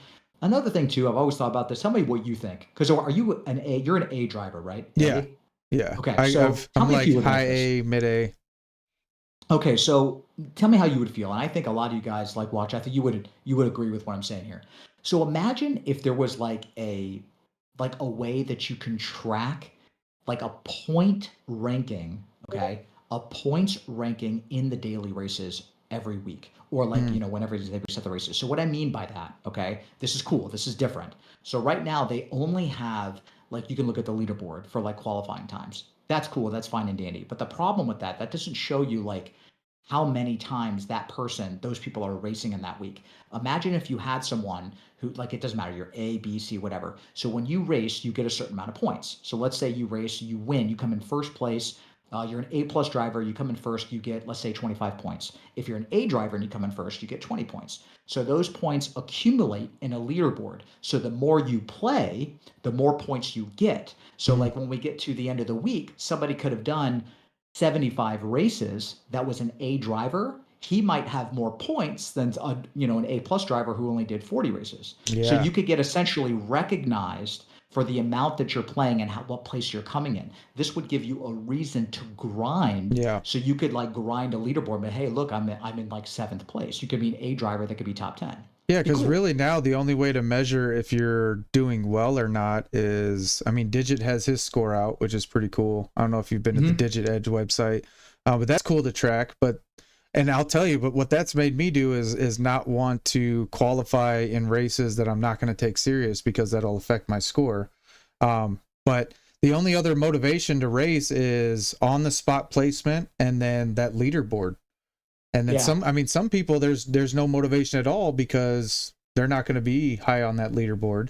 And there's, so what other race? I think definitely region rankings would be cool too, to see if they didn't just have the worldwide one, if they had your USA ranking, and then how they did that GT Sport. Yeah, the same way they do the Manu and the Nations Cup is you can see like in Pima County I was number 1, and then in Arizona I was like number 5, and then in the country I was like 432. It's fun, right? It gives you another level, all them different layers of competition for sure. I think that's how it is. So definitely being able to drive more variety of cars. The penalty system is always a hot topic. Finding new ways to be able to compete against each other and rank against each other. Does anybody in the chat, you guys got any recommendations on what you guys can stop? Is there any questions that we missed that we can get back to? Because it's been a fire stream. Oh, no, I hate to miss anybody. Yeah, so if anyone has a question, you can ask, and I guess I'll blab a little bit while we're waiting for another question. I think there was, no, I don't think I saw one. Yeah, I think we've hit everything that I've seen. But like another thing too, what PD has to understand, what everyone has to understand, the whole point, my idea behind this is that if you look at, like, I'm going to use Tekken as an example, okay, because it's very relevant to what I'm saying. So in the Tekken leaderboards, there's a separate leaderboard. It doesn't go daily or weekly like I'm suggesting, but what it does is it rewards people that aren't as good for playing a lot. And that's the whole purpose of what I'm trying to get here. The purpose is, like, I think that people that aren't necessarily as good don't really get enough of a reward to keep playing. So if you're like a B driver, okay, and you play all the time, it's like you do like 90 races a week. That's a lot. Let's just say you did that, right? Yeah, so you do that, you get nothing to show for that. You could be a B driver and then you might end up a C driver. But if you did what I'm suggesting, you could be a B driver, and even if you come in 8th place, 9th place, 10th place, you're still accumulating points that week, and you're moving up in that leaderboard because you're playing more and you're earning more points, and you're seeing the recognition of being closer to that leaderboard or being closer to top 100. And that's why I kind of like A. Reason to play. I kind of like A because you get to race against other ranked drivers. You know, you don't have to go make an alt account to race against some B's and C's, and then you get to race from people in different countries as well. So, but A is always so limited. It's always a niche race. Like we had the Cosworth on Sport Hards this week, and cool race, but that's it. You Yeah, know, exactly. maybe It's that just one could be boring. random. I mean, even if they just random A every day to be a different A race, should be random. and then you A don't should be the get random and one. then you don't get the people who have spent all week, because I don't jump on now with my job. I don't jump on till Wednesday, Thursday. So what I run into is it's really hard for me to jump into the A account, because those guys are, not only are they skilled, but they've had 3 or 4 days to prepare themselves for this race, where I'm jumping on that day, and I'm even struggling with the B lobbies because it takes me a whole day to kind of catch up to where they're at. So if A was like random, it would kind of create that fairness, like it's my skill versus your Yes, skill, and not necessarily exactly. my memory versus your memory. Yes, that it's so funny that you say that, because I used to complain about the exact same thing. It's like whenever I'm able to play, people have been practicing for like 20 hours and I'm just playing for the first time. So Yeah, like people have already established their pace and I'm trying to learn as I go live. And like that's another, so that would actually solve the problem that you're saying. So going to this question, Speedy had a question. He said another question is stick with one car and get to learn the car inside and out, or mix the cars, like going for that next meta. So I guess what he's trying to say is like, what should you do for the races? Do you want to stick with one car, or should you just use like what you like? I think in general, like if you're under A plus, if you're not top split A plus, honestly, you can use any car that you want. Like you really don't have to use the meta, because if you're not like top split A plus, the people in like let's just say B and C lobbies are not good enough to utilize the actual like skill required to maximize a top split car. So right. they're going to make tons of mistakes. So if like let's say let's just say the Ferrari was the meta, you could win in a Corvette just because they're not going to be able to drive it to its max potential. So I think that using the meta only applies for like top split, really, really good people. I think you can get away with using anything. And I think Yeah, and you'll learn and become better. I think what I've noticed is usually the meta is based on some kind of like this week, right? So I was in the G70 at Red Bull Ring, and I felt like it performed really well, but the Lancer was able to kind of hop the sausages without effort. So I think it kind of Yeah. gave you an ability to kind of manipulate that track limit more so than any other car. And I think that was the only reason I felt like it was ahead, was because it could hop those curbs and not lose traction on like turn one, whereas like Yeah. every other car kind of was a little stiffer. And I'm a big fan of the Vet, but I know. it's a It hard car sucks. to drive. But yeah, again, I think you're saying the same thing. Like I try not to focus on the meta. I know that was the question earlier, was be focused Yeah. on like car you like. And I really got into the Lambos, and then the last update absolutely wrecked the GR4 Lambo. It was like it couldn't even keep up with the Yeah. pack. So Yeah. there's Sucks. definitely, I try to believe in there's no meta, but at the same time it seems There is. like There's a PD meta. will put out a certain trait to that car that'll just kind of eliminate a driving flaw, rather than kind of add, another aspect to the game, like whether it be suspension or horsepower or Hmm. something. And I don't know who's up there Yeah. developing those numbers, but I don't know how that happens. it It drives seems me weird, crazy. like how the 155 came out of nowhere last 2 weeks Exactly. ago, and it was like nobody's driven with the Yeah. 155 at all Like I've ever. seen, and now it's Yeah. like it's not even like a cool car. I mean, it sounds good, but it looks like a shoebox, and it's Yeah. like we have I all don't know. these. And it was I what, don't know like a what it is. 94 or something like that, or whatever it was, like a 30-year-old car. And you're going to tell me that all these cars with all these technical advances and all this aero and all this engineering is not going to beat that 30-year-old car right now? Oh, and also to answer a question, I agree with everything that you're saying. Because I mean, let's get real. Some of these older cars are not going to be able to beat like a Corvette or whatever. Right? The Corvette should be way better, but that's besides the point. So talking about, someone asked if I did karting. Yes, I have done karting. I've done karting kind of a lot. I like indoor karting. I know it's not like hardcore like the gas powered, but I like the electric karts because I think they're much faster. I do well. I'm good at karting. I've been to Andretti, is like probably the most fun place around here. It's in Orlando to do karting, and I usually do really well. I mean, I try to Yeah, go that for was first probably every single time. LVP. LVP is So a big carter, man. LVP is fast. yeah, I mean, I think I'm too heavy to be really, really good. I'm good at karting, but I do think it matters the weight a little bit, at least in my head. Maybe it makes For me feel sure. better. Well, we were But I feel like asking it does matter, Greasy, right?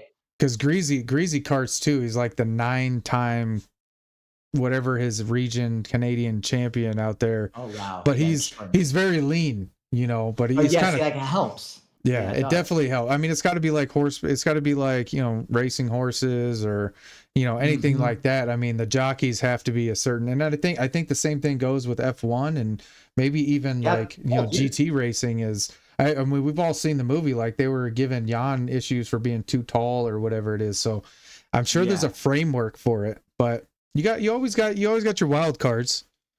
Exactly. I agree. Do you kart? Have you ever karted? I've You good at it? I've karted at like golf and stuff and like a couple indoor Oh, karting places, and I try to get into it as much as possible. But it's usually just with my kids, man. I've never Okay. really got Makes into sense. it. I've gone fast on bikes though. I've rubbed some elbows on the bikes. I'm on I'm bike number 15 at this point, so I've had a lot of crotch rockets, couple of baggers. I mean, that's where my speed demon comes out. But it's very dangerous. I'd like Bikes to scare me, man. at some Scare point me. I'm going to sell my bikes and I'll probably I've had a couple of C4s. I've had a couple of Porsches. I like to buy, sell things, nothing crazy, but I definitely would like to have something that, even if I got like a Miata with a little roll cage and something that I can go out to That the would be track fun. with and have I fun. like Miatas. I actually really like Miatas. Like I genuinely like Miatas. I think I would own one of those. They're cool little cars. I feel like it's just small Yeah. enough to feel like a toy still and big enough to really have fun in. So I think I envy those guys. I bought my rig off a guy who had 3 Miatas, and Oh my goodness. part of Okay. the acquisition was my drone, and they were going out like that day to film, and I was like, man, I almost don't want to sim race. I want to just get a Miata. That's hilarious. So, what about you with sim racing? Like, what's your going to be? Are you going to actually try to get fast, or just work on your community? So I mean, my whole goal is I'm competitive. I'm competitive. Oh, you are competitive. I didn't know that. I At didn't the know first that. at first, I mean, I was qualifying like 8 hours straight to try to Oh my close the gap as much as I could. I think I did a 10 and 11 hour just straight Wow. qualifying. I mean, and I was just sitting here. Did you eat? Yeah, I mean, I Like- do like a power hour thing. So I have like a rule where, if I see the top of the hour, I'll go and, I do my little, because I was in sales for a while and I started Okay. this thing in the office where every hour on the hour, and I did this whole productivity kind of presentation on it and why we'd be more productive. And sure enough, we were. So I kind of try to carry that same thing, trying to avoid any Okay. sciatica or any cramps or, Okay. prolonged sitting. So I still do that. But, my goal is to be able to compete in Manu and Nations, and my only time Oh, right wow. now is Okay. trying to manage my time. So Good. I respect the training part of it, and so when I'm Yeah. driving, I took off all my assists in the very beginning. I don't drive Good. with any assists because I genuinely want to become fast on the track. I feel like if I add the assists, then my brain's not able to develop in that certain part of whatever the racecraft is. So when I watch people, I'm really watching for technique. I'm really watching Yeah. for how to get faster. And my ultimate goal is, I at least want to be number 1 in the country at some point. And I would love to, be able to get a medal or some kind of something. If at least Just go I'm do you want to go to a final? Is yeah, that what I'm you're saying? definitely not Oh, doing you it wanna go to- to as just a game. I Oh, do okay. So you're taking more. I did do not know truly that. want to compete at some point just to have that experience, And So I all right. You're Go gonna have to you're gonna have to put it in. I mean, Yeah. like, so if honestly, if you really want to go to that level, I'll tell you now, I support you 100%. And I think you should do it because I think that everyone should try to get to that level to where like you can meet Kaznori and play the best in the world. But I'm gonna tell you, like, it's not gonna cut it doing it like twice a week. Like, Yeah. I mean, if you really want to be like at that level, you need to be always qualifying up front and you need to start burning people. Like you need to at least try to gap. I'm talking, you should work up to winning by 10 seconds and Gotcha. like in like race C's. Because the level of skill required to actually go to an event like that level was like, let's just say if I was playing like really serious and I was really trying to do that, I would never race from the back. Like I would race at the front. I would qualify like top 30, top 20 in the world every single week. I would always race up front. I would probably never stream, and I would try to like win by at least like 10 seconds. so Like how that do, is like how I would think. what would you honestly. say would be like a good training regiment to try to because I'm just now starting into breaking like the top 300s. If I know that if I really set myself to it, that's kind of the pool and that top 500 pool that I'm starting to break into where, I mean, just a few months ago, I mean, I was bragging about being top 75,000, and then it was like top Yeah. 25,000 and top 16,000, and now I'm like every week I'm able to break that 1,000 barrier. And then if I really set my mind to it, I'm starting to get, you know, some good numbers. I got a 74th one time, but I'm trying to figure out next, how do I close the gap from being a top 500 driver to a top 50 driver?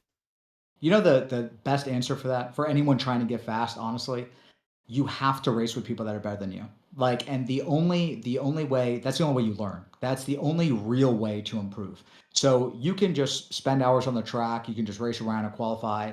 Qualifying, it helps, but it's not that good, because when you qualify around the track a lot and you follow a ghost, you start getting used to following the ghost. So that means that you're slow without a ghost, but you're good when you have something to follow. It's a horrible habit when it comes to trying to be really, really good. So when you qualify, you shouldn't use a ghost.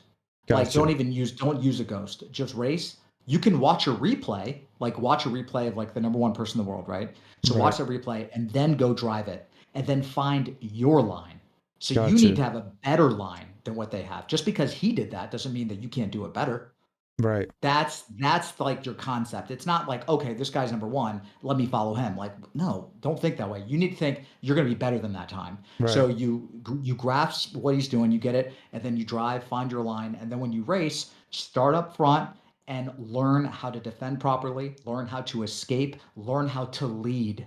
You need to be a leader, not a follower. If you're starting in third, you're being a follower. You need to start up front. You need to gap. You need to get better. That's how you're going to win. It's got to be serious. It's got to be serious too, like that tone, that level of seriousness that I'm saying. Yeah, no, that you training. need to be like that. You know, that's like more of a winning attitude. So that's like, oh yeah, I'm doing this, doing that. No, you got to like. That's the fine line I've been walking on, whether I try to progress in the game skill wise, or I try to progress in the community. And there's a juggle there, because obviously when you're on stream and you're gaming, trying to pay attention to the community and allowing that for that interaction to happen definitely takes you away. It has to, just 100%. just cognitively. 100%. There's portions of your brain now that are being redirected to communication rather than focusing on the race. So I have been trying to race in my off time, like I only in the last couple of weeks, to be honest, because I've been trying to take, like when I get off work, some time to decompress and you know collect myself so that I'm not stressed out and projecting that stress through the stream. So definitely trying to pay attention a little bit more, and it is becoming more important to me to be a better racer. So I appreciate that, really, man. I appreciate that a lot. Yeah, and I want you to do well. Like, I actually genuinely do. I would love to see you be like a finalist. That'd be awesome for me. Like, for me to see you do that, I would be excited. That would be epic. I do respect that there's going to take, the learning curve is still not, you know, even close. You know, I've been doing this. I've really only been racing seriously for like 5 months. You know, I've been trying to stream for like 9 months, but the wheel transitions and getting into the game and finally, you know, competing against, you know, some upper level competition, because, you know, I blasted through C's, D's, and B's pretty quickly. So you must be good naturally then. I feel like I'm naturally pretty decent. You must decent. be kind of good. Yeah, I mean, if you blasted through C's and D's and you just started racing 5 months. I won like 7 out of 9, and I think I had 2 second places. I went from E to B in like 9 races. Like, so I'll have to join your streams. I'm gonna do I'm gonna watch it. So I'm gonna talk to the chat too. I'll tell you guys. So I have another account. I'm gonna do my Beginner Day Plus series, but it's like a B account, and I'm gonna start racing on that B account, like kind of starting in the back. Just to like kind of show people how to pass again. I don't want to start up front because obviously it's going to be boring and I'm just going to like win. So that's stupid, but I want to do that. So hopefully when I'm racing in those B to A lobbies, when I get A, I can race you a little bit. And I will push you. Like, what I mean by push you. So back in the day when I first started streaming, one thing that I used to do that I never did, I did it in GT Sport. I used to race with this guy, GTR3123. And we would push each other like a lot. Like, he was good, just as good as I was. And like we would race, and I would like, you know, follow behind him, and like I would attack and do things, and he would have to defend, and I would like push him and like do all this stuff.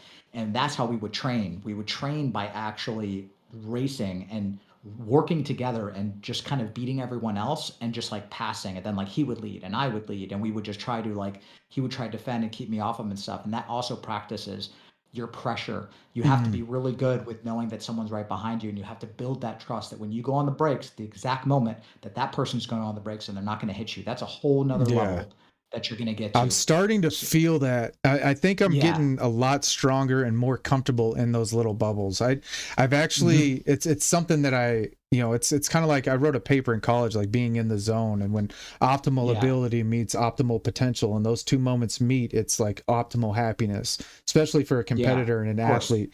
And being in that bubble, I mean, when it feels like everything could be a mistake, but neither one of you are going to make a mistake. It's just Oh, so exactly. It's amazing. it's a song being written. It's amazing. Oh my gosh. We got a I random miss it. question from LVP. What do you guys think of these physics changes? Oh, for me. Okay. Honestly, I'll be honest with you, I like them. I like, so this is how I feel about physics changes. So whenever Gran Turismo does just a random physics change, in my mind, it resets the playing field to kind of get everyone like balanced again. I think they need to reset physics and stuff. Maybe not necessarily physics all the time, but maybe like once every 6 months to get everyone like, playing more to adapt to the new physics Mhm. to see who can adapt quicker. Because if they kept it the same all the time, everyone's going to use their same like tricks to be a little bit quicker. Like Yeah, sometimes there used to be like tranny brakes where you could like slam, downshift a little bit quicker and use the tranny brake to help you. Now you have to be a bit smoother. You have to trail brake a little bit more. So the update now I think is better for refinement, more realistic than it used to be. I think it's a good update. And I also think that they should change the update often or the physics because then they can reset those licensed leaderboards, those Mhm. leaderboards they have. So it Yeah. kind of gives you a reason to go back and kind of grind and learn again. Because I mean, in real life, cars are changing. Like they really do change. Oh Nothing yeah, stays the same. You could drive an 84 versus like, 2025, that's going to feel completely different. totally different. So I like that they changed physics, to be Yeah, honest. I've been around 9 months now, and I think there's been at least 3 physics changes, and it seems to send waves through the community because people It get so does. set in their ways. I I don't notice it as much because I still feel Yeah. like I'm on such a big learning curve that I'm still like, oh, this is just another thing I got to learn. This is another thing I got to learn. I It's hated that it frustrating. killed the Lambo because that was my car. But outside of that, I mean, I think it just gets better, feeling a new sensation, I think so whether it too. be curbing or like it felt like we kind of felt the suspension a little bit more after this last one. And then, Yeah. I mean, it was crazy watching like Rory do his I remember watching like the day and then the next day, and he was doing so bad after the physics change, and he was so frustrated because it Well, was that's such a because of his drastic job, change. though. Yeah. See, that's the pressure. See, that's what I went through that as well. Like when I was growing and I was like growing all the subs, I was probably getting like 200 subs a day. It was something crazy like that. So like that was what was going on. And when you have that kind of growth, and then there's a physics change, and he has to stream because he's based his stream based on him playing 7 or 8 hours a day. Yeah. So he's basing like his income on like donations and sponsors. So he has a lot of pressure to force himself to stream for 7 or 8 hours because Yeah. that's the And he's got to expectation. perform well. Yeah, so if you perform poorly like that, it sucks because it like mentally takes a toll on you and you feel like embarrassed and you feel like you're supposed to be good and all this stuff. So that's probably why he was getting frustrated because it's like you Yeah. you feel like you have an expectation, even though he really doesn't, because I think people just like him as a person, Oh so it yeah. doesn't really matter. Yeah. We tell But him that all it the does time. right. It does mentally like, oh man, like I can't, why am I doing this? Because if you play that much, you should be really good. That's what Yeah. everyone would think, right? So that's what's going on in his mind. And I Well, you and I should do be. I mean, I have that rule in life, yeah, if I'm spending yeah. time on something, I better see progress. Because if I'm not, I'm kind of like that too as a person. Like, there's things that I'm just not good at. Yeah. And there's things that I'm not good at because I'm not prepared to spend the energy that it's going to take to get good at it. Like, sim Mhm. racing was a 100%. decision. It was something that I Yeah. knew when I saw it, like, oh, these guys are good at this. And this is a legit skill set. And It is. it took me a month or two to really feel if I can feel the game. I don't know if that makes any sense, but No, it does. It there's actually things does. that you do Yeah. that you want to be able to feel it, not just do it. I mean, and I'm not good at Guitar Hero, and I love it's that. but it's a game that if you force yourself enough, you're going to get good at it with enough Yeah. time. But it's okay that I'm not good at it because I know that I'm not putting time into not being good at it. With this, I know I'm putting time into trying to be good at it. So there's a level of expectation for myself. And like, asking those questions like that, I take that serious to heart. Like I do need to put the off-screen time into getting my 100%. skill set better, not just, because my whole thing is, hey, beginner sim racing, come check me out as I grow, into becoming a sim racer. Well, as I become a sim racer, I need to be putting in the training hours so that I can come bring a more quality presentation of where I'm at rather than just showing all the growth all the time. So I appreciate that, man. Yeah, man, 100%. So, how many questions? Is there any more? Have we missed Any any? more questions that we've missed? I think another question: do you think controller users had more advantages over wheels? Like it helps you more to not slip or stay on track. Oh, that's interesting. Wait, where's that question? Do you think? I Why am I see not seeing it? Speedy. It was the. You got to refresh your chat, Okay, maybe. there it is. I see it. I see it. I got it. Okay. So, do you think more advantage over wheels? That's interesting. I'm not good to answer that because I don't really use controller often. I haven't in a while, but I will say that I find it the last time I used controller, which it was recently when I used it, but I didn't like try it competitively. There is a difference. There is a difference using a pad over a wheel. I do think the way the car like slides out, the recovery or something, like when you turn, like when you flip the stick all the way to the left, it doesn't flick it as fast as if I do this. So Yeah, like this is much quicker. On the wheel, it's like this. it's So I almost feel like you're compensating just for the space. smoother. Yeah, it's like it's just smoother for some reason. Like there's something different about it. Like the inputs, like the way it accelerates. If you look at the pad, like how you adjust it, like when you do the throttle and they have the throttle sensitivity on the controller, I've noticed that it's just different. I do think it helps. But I'm never going to say that I think that a pad player has more of an advantage over a wheel. I think wheel players always have the more advantage, but they've definitely done a really good job making those controllers really good in Gran Turismo 7. Yeah, Like I mean, that's even all I'm with gonna say. I was watching Grove like set very similar times. I think in racing, for sure, just having the control, you can tell when someone's on a controller because they're always correcting, and even in a straight Yeah, like line, this or whatever. Yeah, I know what I you're talking notice it about. most in a straight line, like when you're trying Yeah, to, just slightly adjust your line, whereas on a controller, it's like boom, boom, boom, boom, boom. You can kind yeah, of get it. Yes, obviously, I think you can get a little bit more throttle control because your finger is rapidly, there's a lot more neural connection there between your finger and your foot, but I think your foot will get those neural bonds if you keep practicing because you watch these guys in real racing. I mean, their footwork is insane. it is. It's crazy, man. Like it's crazy. Like the hand-eye coordination, just in general, or the foot to pedal. Hmm. It's just it really is like the amount of pressure, just like a little bit, even in this game, like the trail braking required to actually get that car to just stop and rotate perfectly. That's where the time comes from. The time comes from where you're braking, a hard brake, so let's say 100% to like 85% to holding 40% and then Mm. lifting off slowly. It's the way you do that is where the speed is. Like, so if you just go to 100 to 50 to off, that is significantly different than what I just told you. Right. So it's those people can control, every measure in the brake. So for instance, if I was going to compete again, if I was going to play seriously, I would focus a lot on my brake. I would always like make sure that I could just do 15%, Mm. 18%. Like I just know like full control of that brake. And that's Interesting. why I've always said, and I still think of this, that using a range pedal set, like a non-load cell pedal set, there are advantages to that. Like everyone thinks that you need a heavy load cell. Not really. I mean, the reason why, so like before, everyone used range pedal sets. Like with the TGT, this was before the Thrustmaster load cell came out. Everyone that went to the World Finals, they all used like range pedal sets, meaning that there was no like pressure. It was just based on distance, right? It was just basically like a controller. Right. So the advantage to that is that you could barely like push it. You could like push the brake with your toe just like a little bit and get like 10%. And you could just easily do it. Like it's so light that you can manipulate the brake perfectly. It's not pressurized. So Mm. if when it's pressurized, it's hard to kind of remember it. At least it is to me.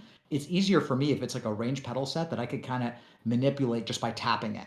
Right. Like it's just a little bit easier because it's an arcade game. Obviously for for games like iRacing, it's a little bit different. Having like a heavy load cell is a little bit better because if you go full brake in iRacing, the car will lock up. That doesn't happen in GTS or in Gran Turismo. So Right. we don't really have to worry about that as much. So like it does matter in other games, But for Gran Turismo, I really think you can get away with a range paddle set. I don't think it matters if it's a load cell. I mean, I'm Yeah, always going to stick with that. I mean, So, I'm gaining knowledge right now because my braking is probably my weakest point, you know, so, and definitely yeah. training for trail braking and kind of learning that range of motion. Even with my pedals, I mean, I think the V3s are more advanced than where my brain is at yet. So I need to learn to maximize that, definitely. You know what I mean, though, right? Like when Yeah, you're using those V3s, they're a little heavy sometimes in the brake. You don't know exactly how much brake you're giving. right, Like in a right. way, you don't. It takes a Yeah, lot of practice. it's a high sensory type of feeling, you know, and it's cool when you get in that zone too. I mean, it's awesome when Yeah. you train enough to kind of get into that track and you're not necessarily looking for the cues anymore. You're just kind of feeling it. But Right. I remember you saying something about your RPMs when you're driving. I think it was you were live getting asked about something, and you were talking about using your RPMs maybe. Oh, for braking? Yeah. Yeah, sometimes I do that. And also someone said something about the damage system. What are your thoughts on the damage system? So I'll answer that and this question simultaneously. So in terms of the RPMs, I do that a lot. So I base my braking on not necessarily what I meant was not markers. So I don't really look at like landmarks sometimes. So when I'm racing, I don't look at like a lot of people will brake at the 100-meter marker. Let's just say. Let's just say you're at Monza and you're at the 100-meter marker or whatever.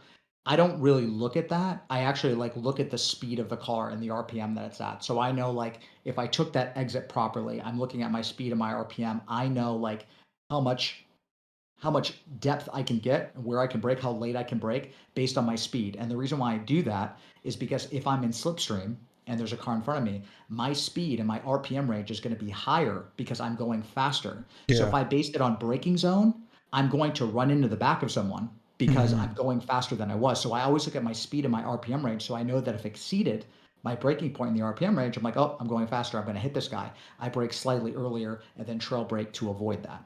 So that's why I look at speed and RPM range to gauge more consistency, essentially. Gotcha. That's how I see it. That makes good sense? I explained Yeah, it for well. sure. And then the Okay. damage system. Oh, damage system. So I think the damage system in Gran Turismo it's off. I think it's accurate. Like when you get damage, like the back and all stuff, it's fine. But honestly, I hate to say this, but I don't think that they really need to use damage in the World Series races because it's just I don't know. They're maybe they need to have, this goes back to the GTA question, okay? So maybe what they should do is they should have when they have an extra race, let's say they had 4 races, one of them should be damage every week and then another race should be like non-damage races. Because I Right. feel like sometimes in these races, like these long races, you get damage on lap 1, especially if you're like a B driver or something, and like people are not very good at the game, so they hit you and have damage and then you have to turn the race off and it's just boring. Like it sucks, you know. So if they had the option that you could choose a damage race and then not do a damage race, I think that'd be more fun. So this way, if you felt like playing serious, you could do the damage race, and if you didn't feel like playing serious, you could do the non-damage race. And maybe perhaps you could get more points for winning with the damage race than you would for the non-damage race. Something Yeah. along those lines. Because, like you said, I mean, accidents happen in a lot of those races, Exactly. and it's Yeah. almost, I mean, there's a lot of accuracies that we do want in racing in this game, and then there's some accuracies that, like, look, you're carrying damage, you got to go pit to fix the damage, but in the end, how do you grade how quickly they made that pit or that patch over for that kind of damage? I mean, there's some aspects there there's some variables that are lost there in the video game world that we can't really replicate. So either have it or don't have it in some cases. Yeah, exactly. Oh, cool. They like what I said. It's a genius. Got to clip that. They Oh like yeah, the yeah. We number. definitely the breaking. I think that's a good short. Is that breaking segment? So I really appreciate that feedback. Any other Yeah. feedback you have for us that are trying to either compete? We've definitely got a lot of feedback on building the community, but I think there's some guys out there that have some big dreams, like myself. So I'm getting uh, good. anything else you want to put out there before we kind of wrap up?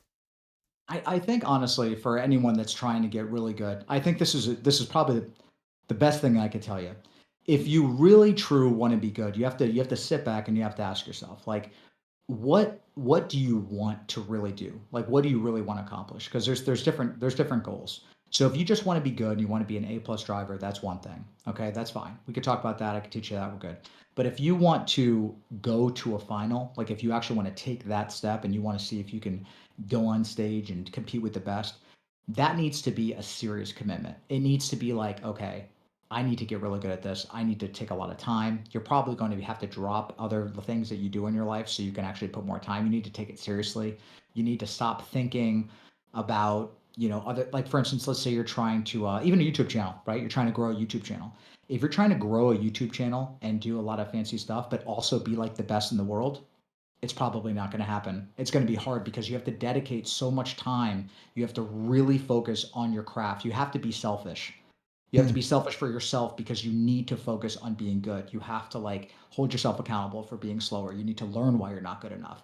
And it's hard to do that when you have a lot of things going on. So if you want to go down that road, just know that people have a lot of time and they're practicing a lot and they're really good and you need to like be better.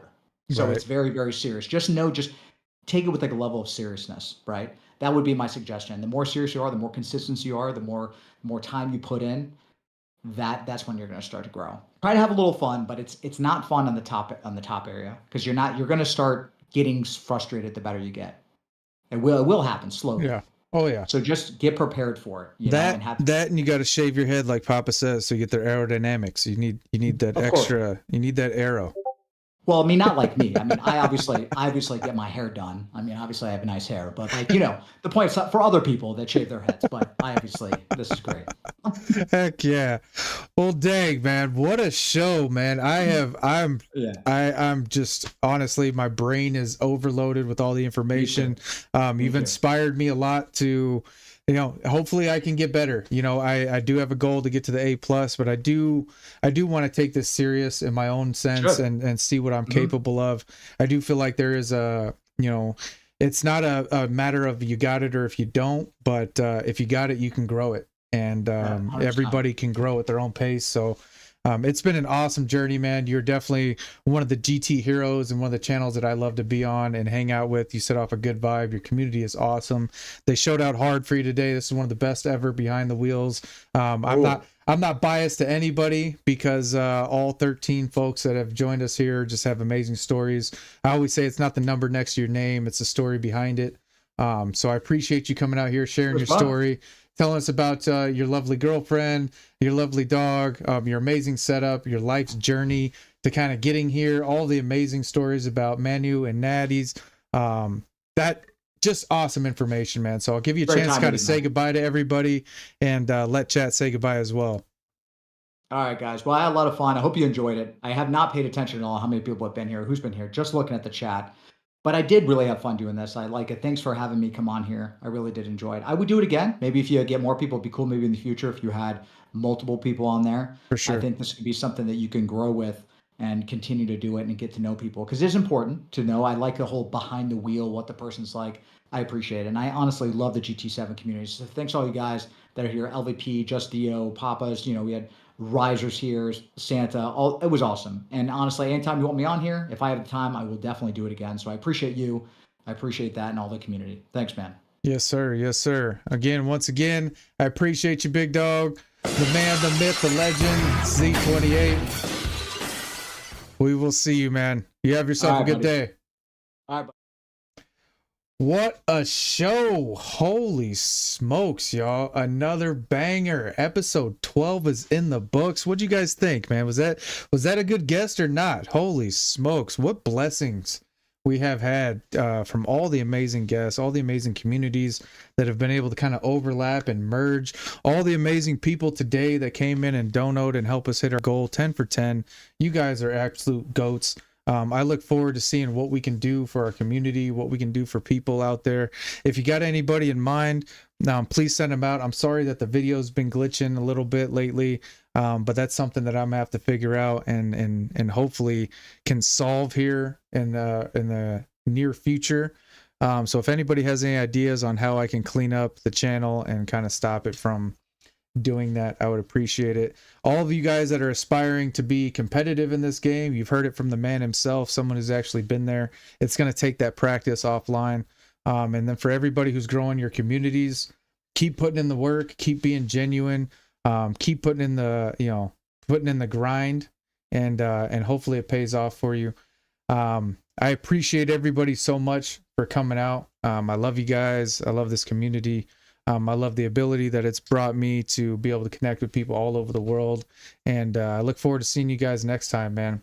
So until then, you know, we got to do it. Viking King is out, y'all.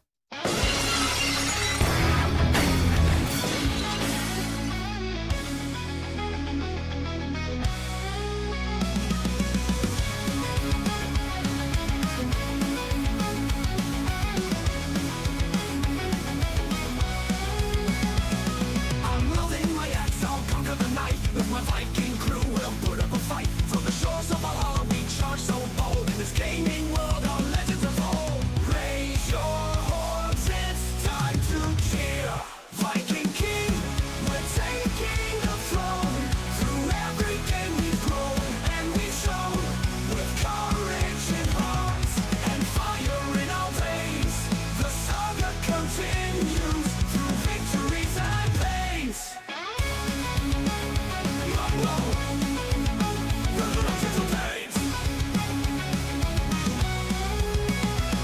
Through pixelated fields, our battles ignite. In the realm of warriors, we claim our might. With strategy tight and teamwork supreme. In the game of kings, we achieve our dreams. Feel the power, unleash the roar. Viking King, we're taking the throne.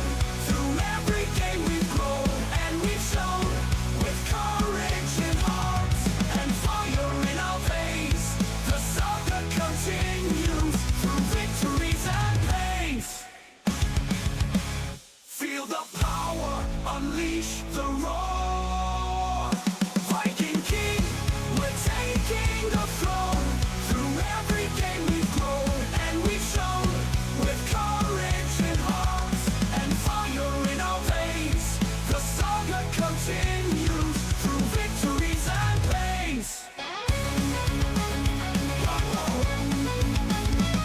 So gather, my brothers, the night is our stage. In this epic journey, we write our own page. Gung-Ho!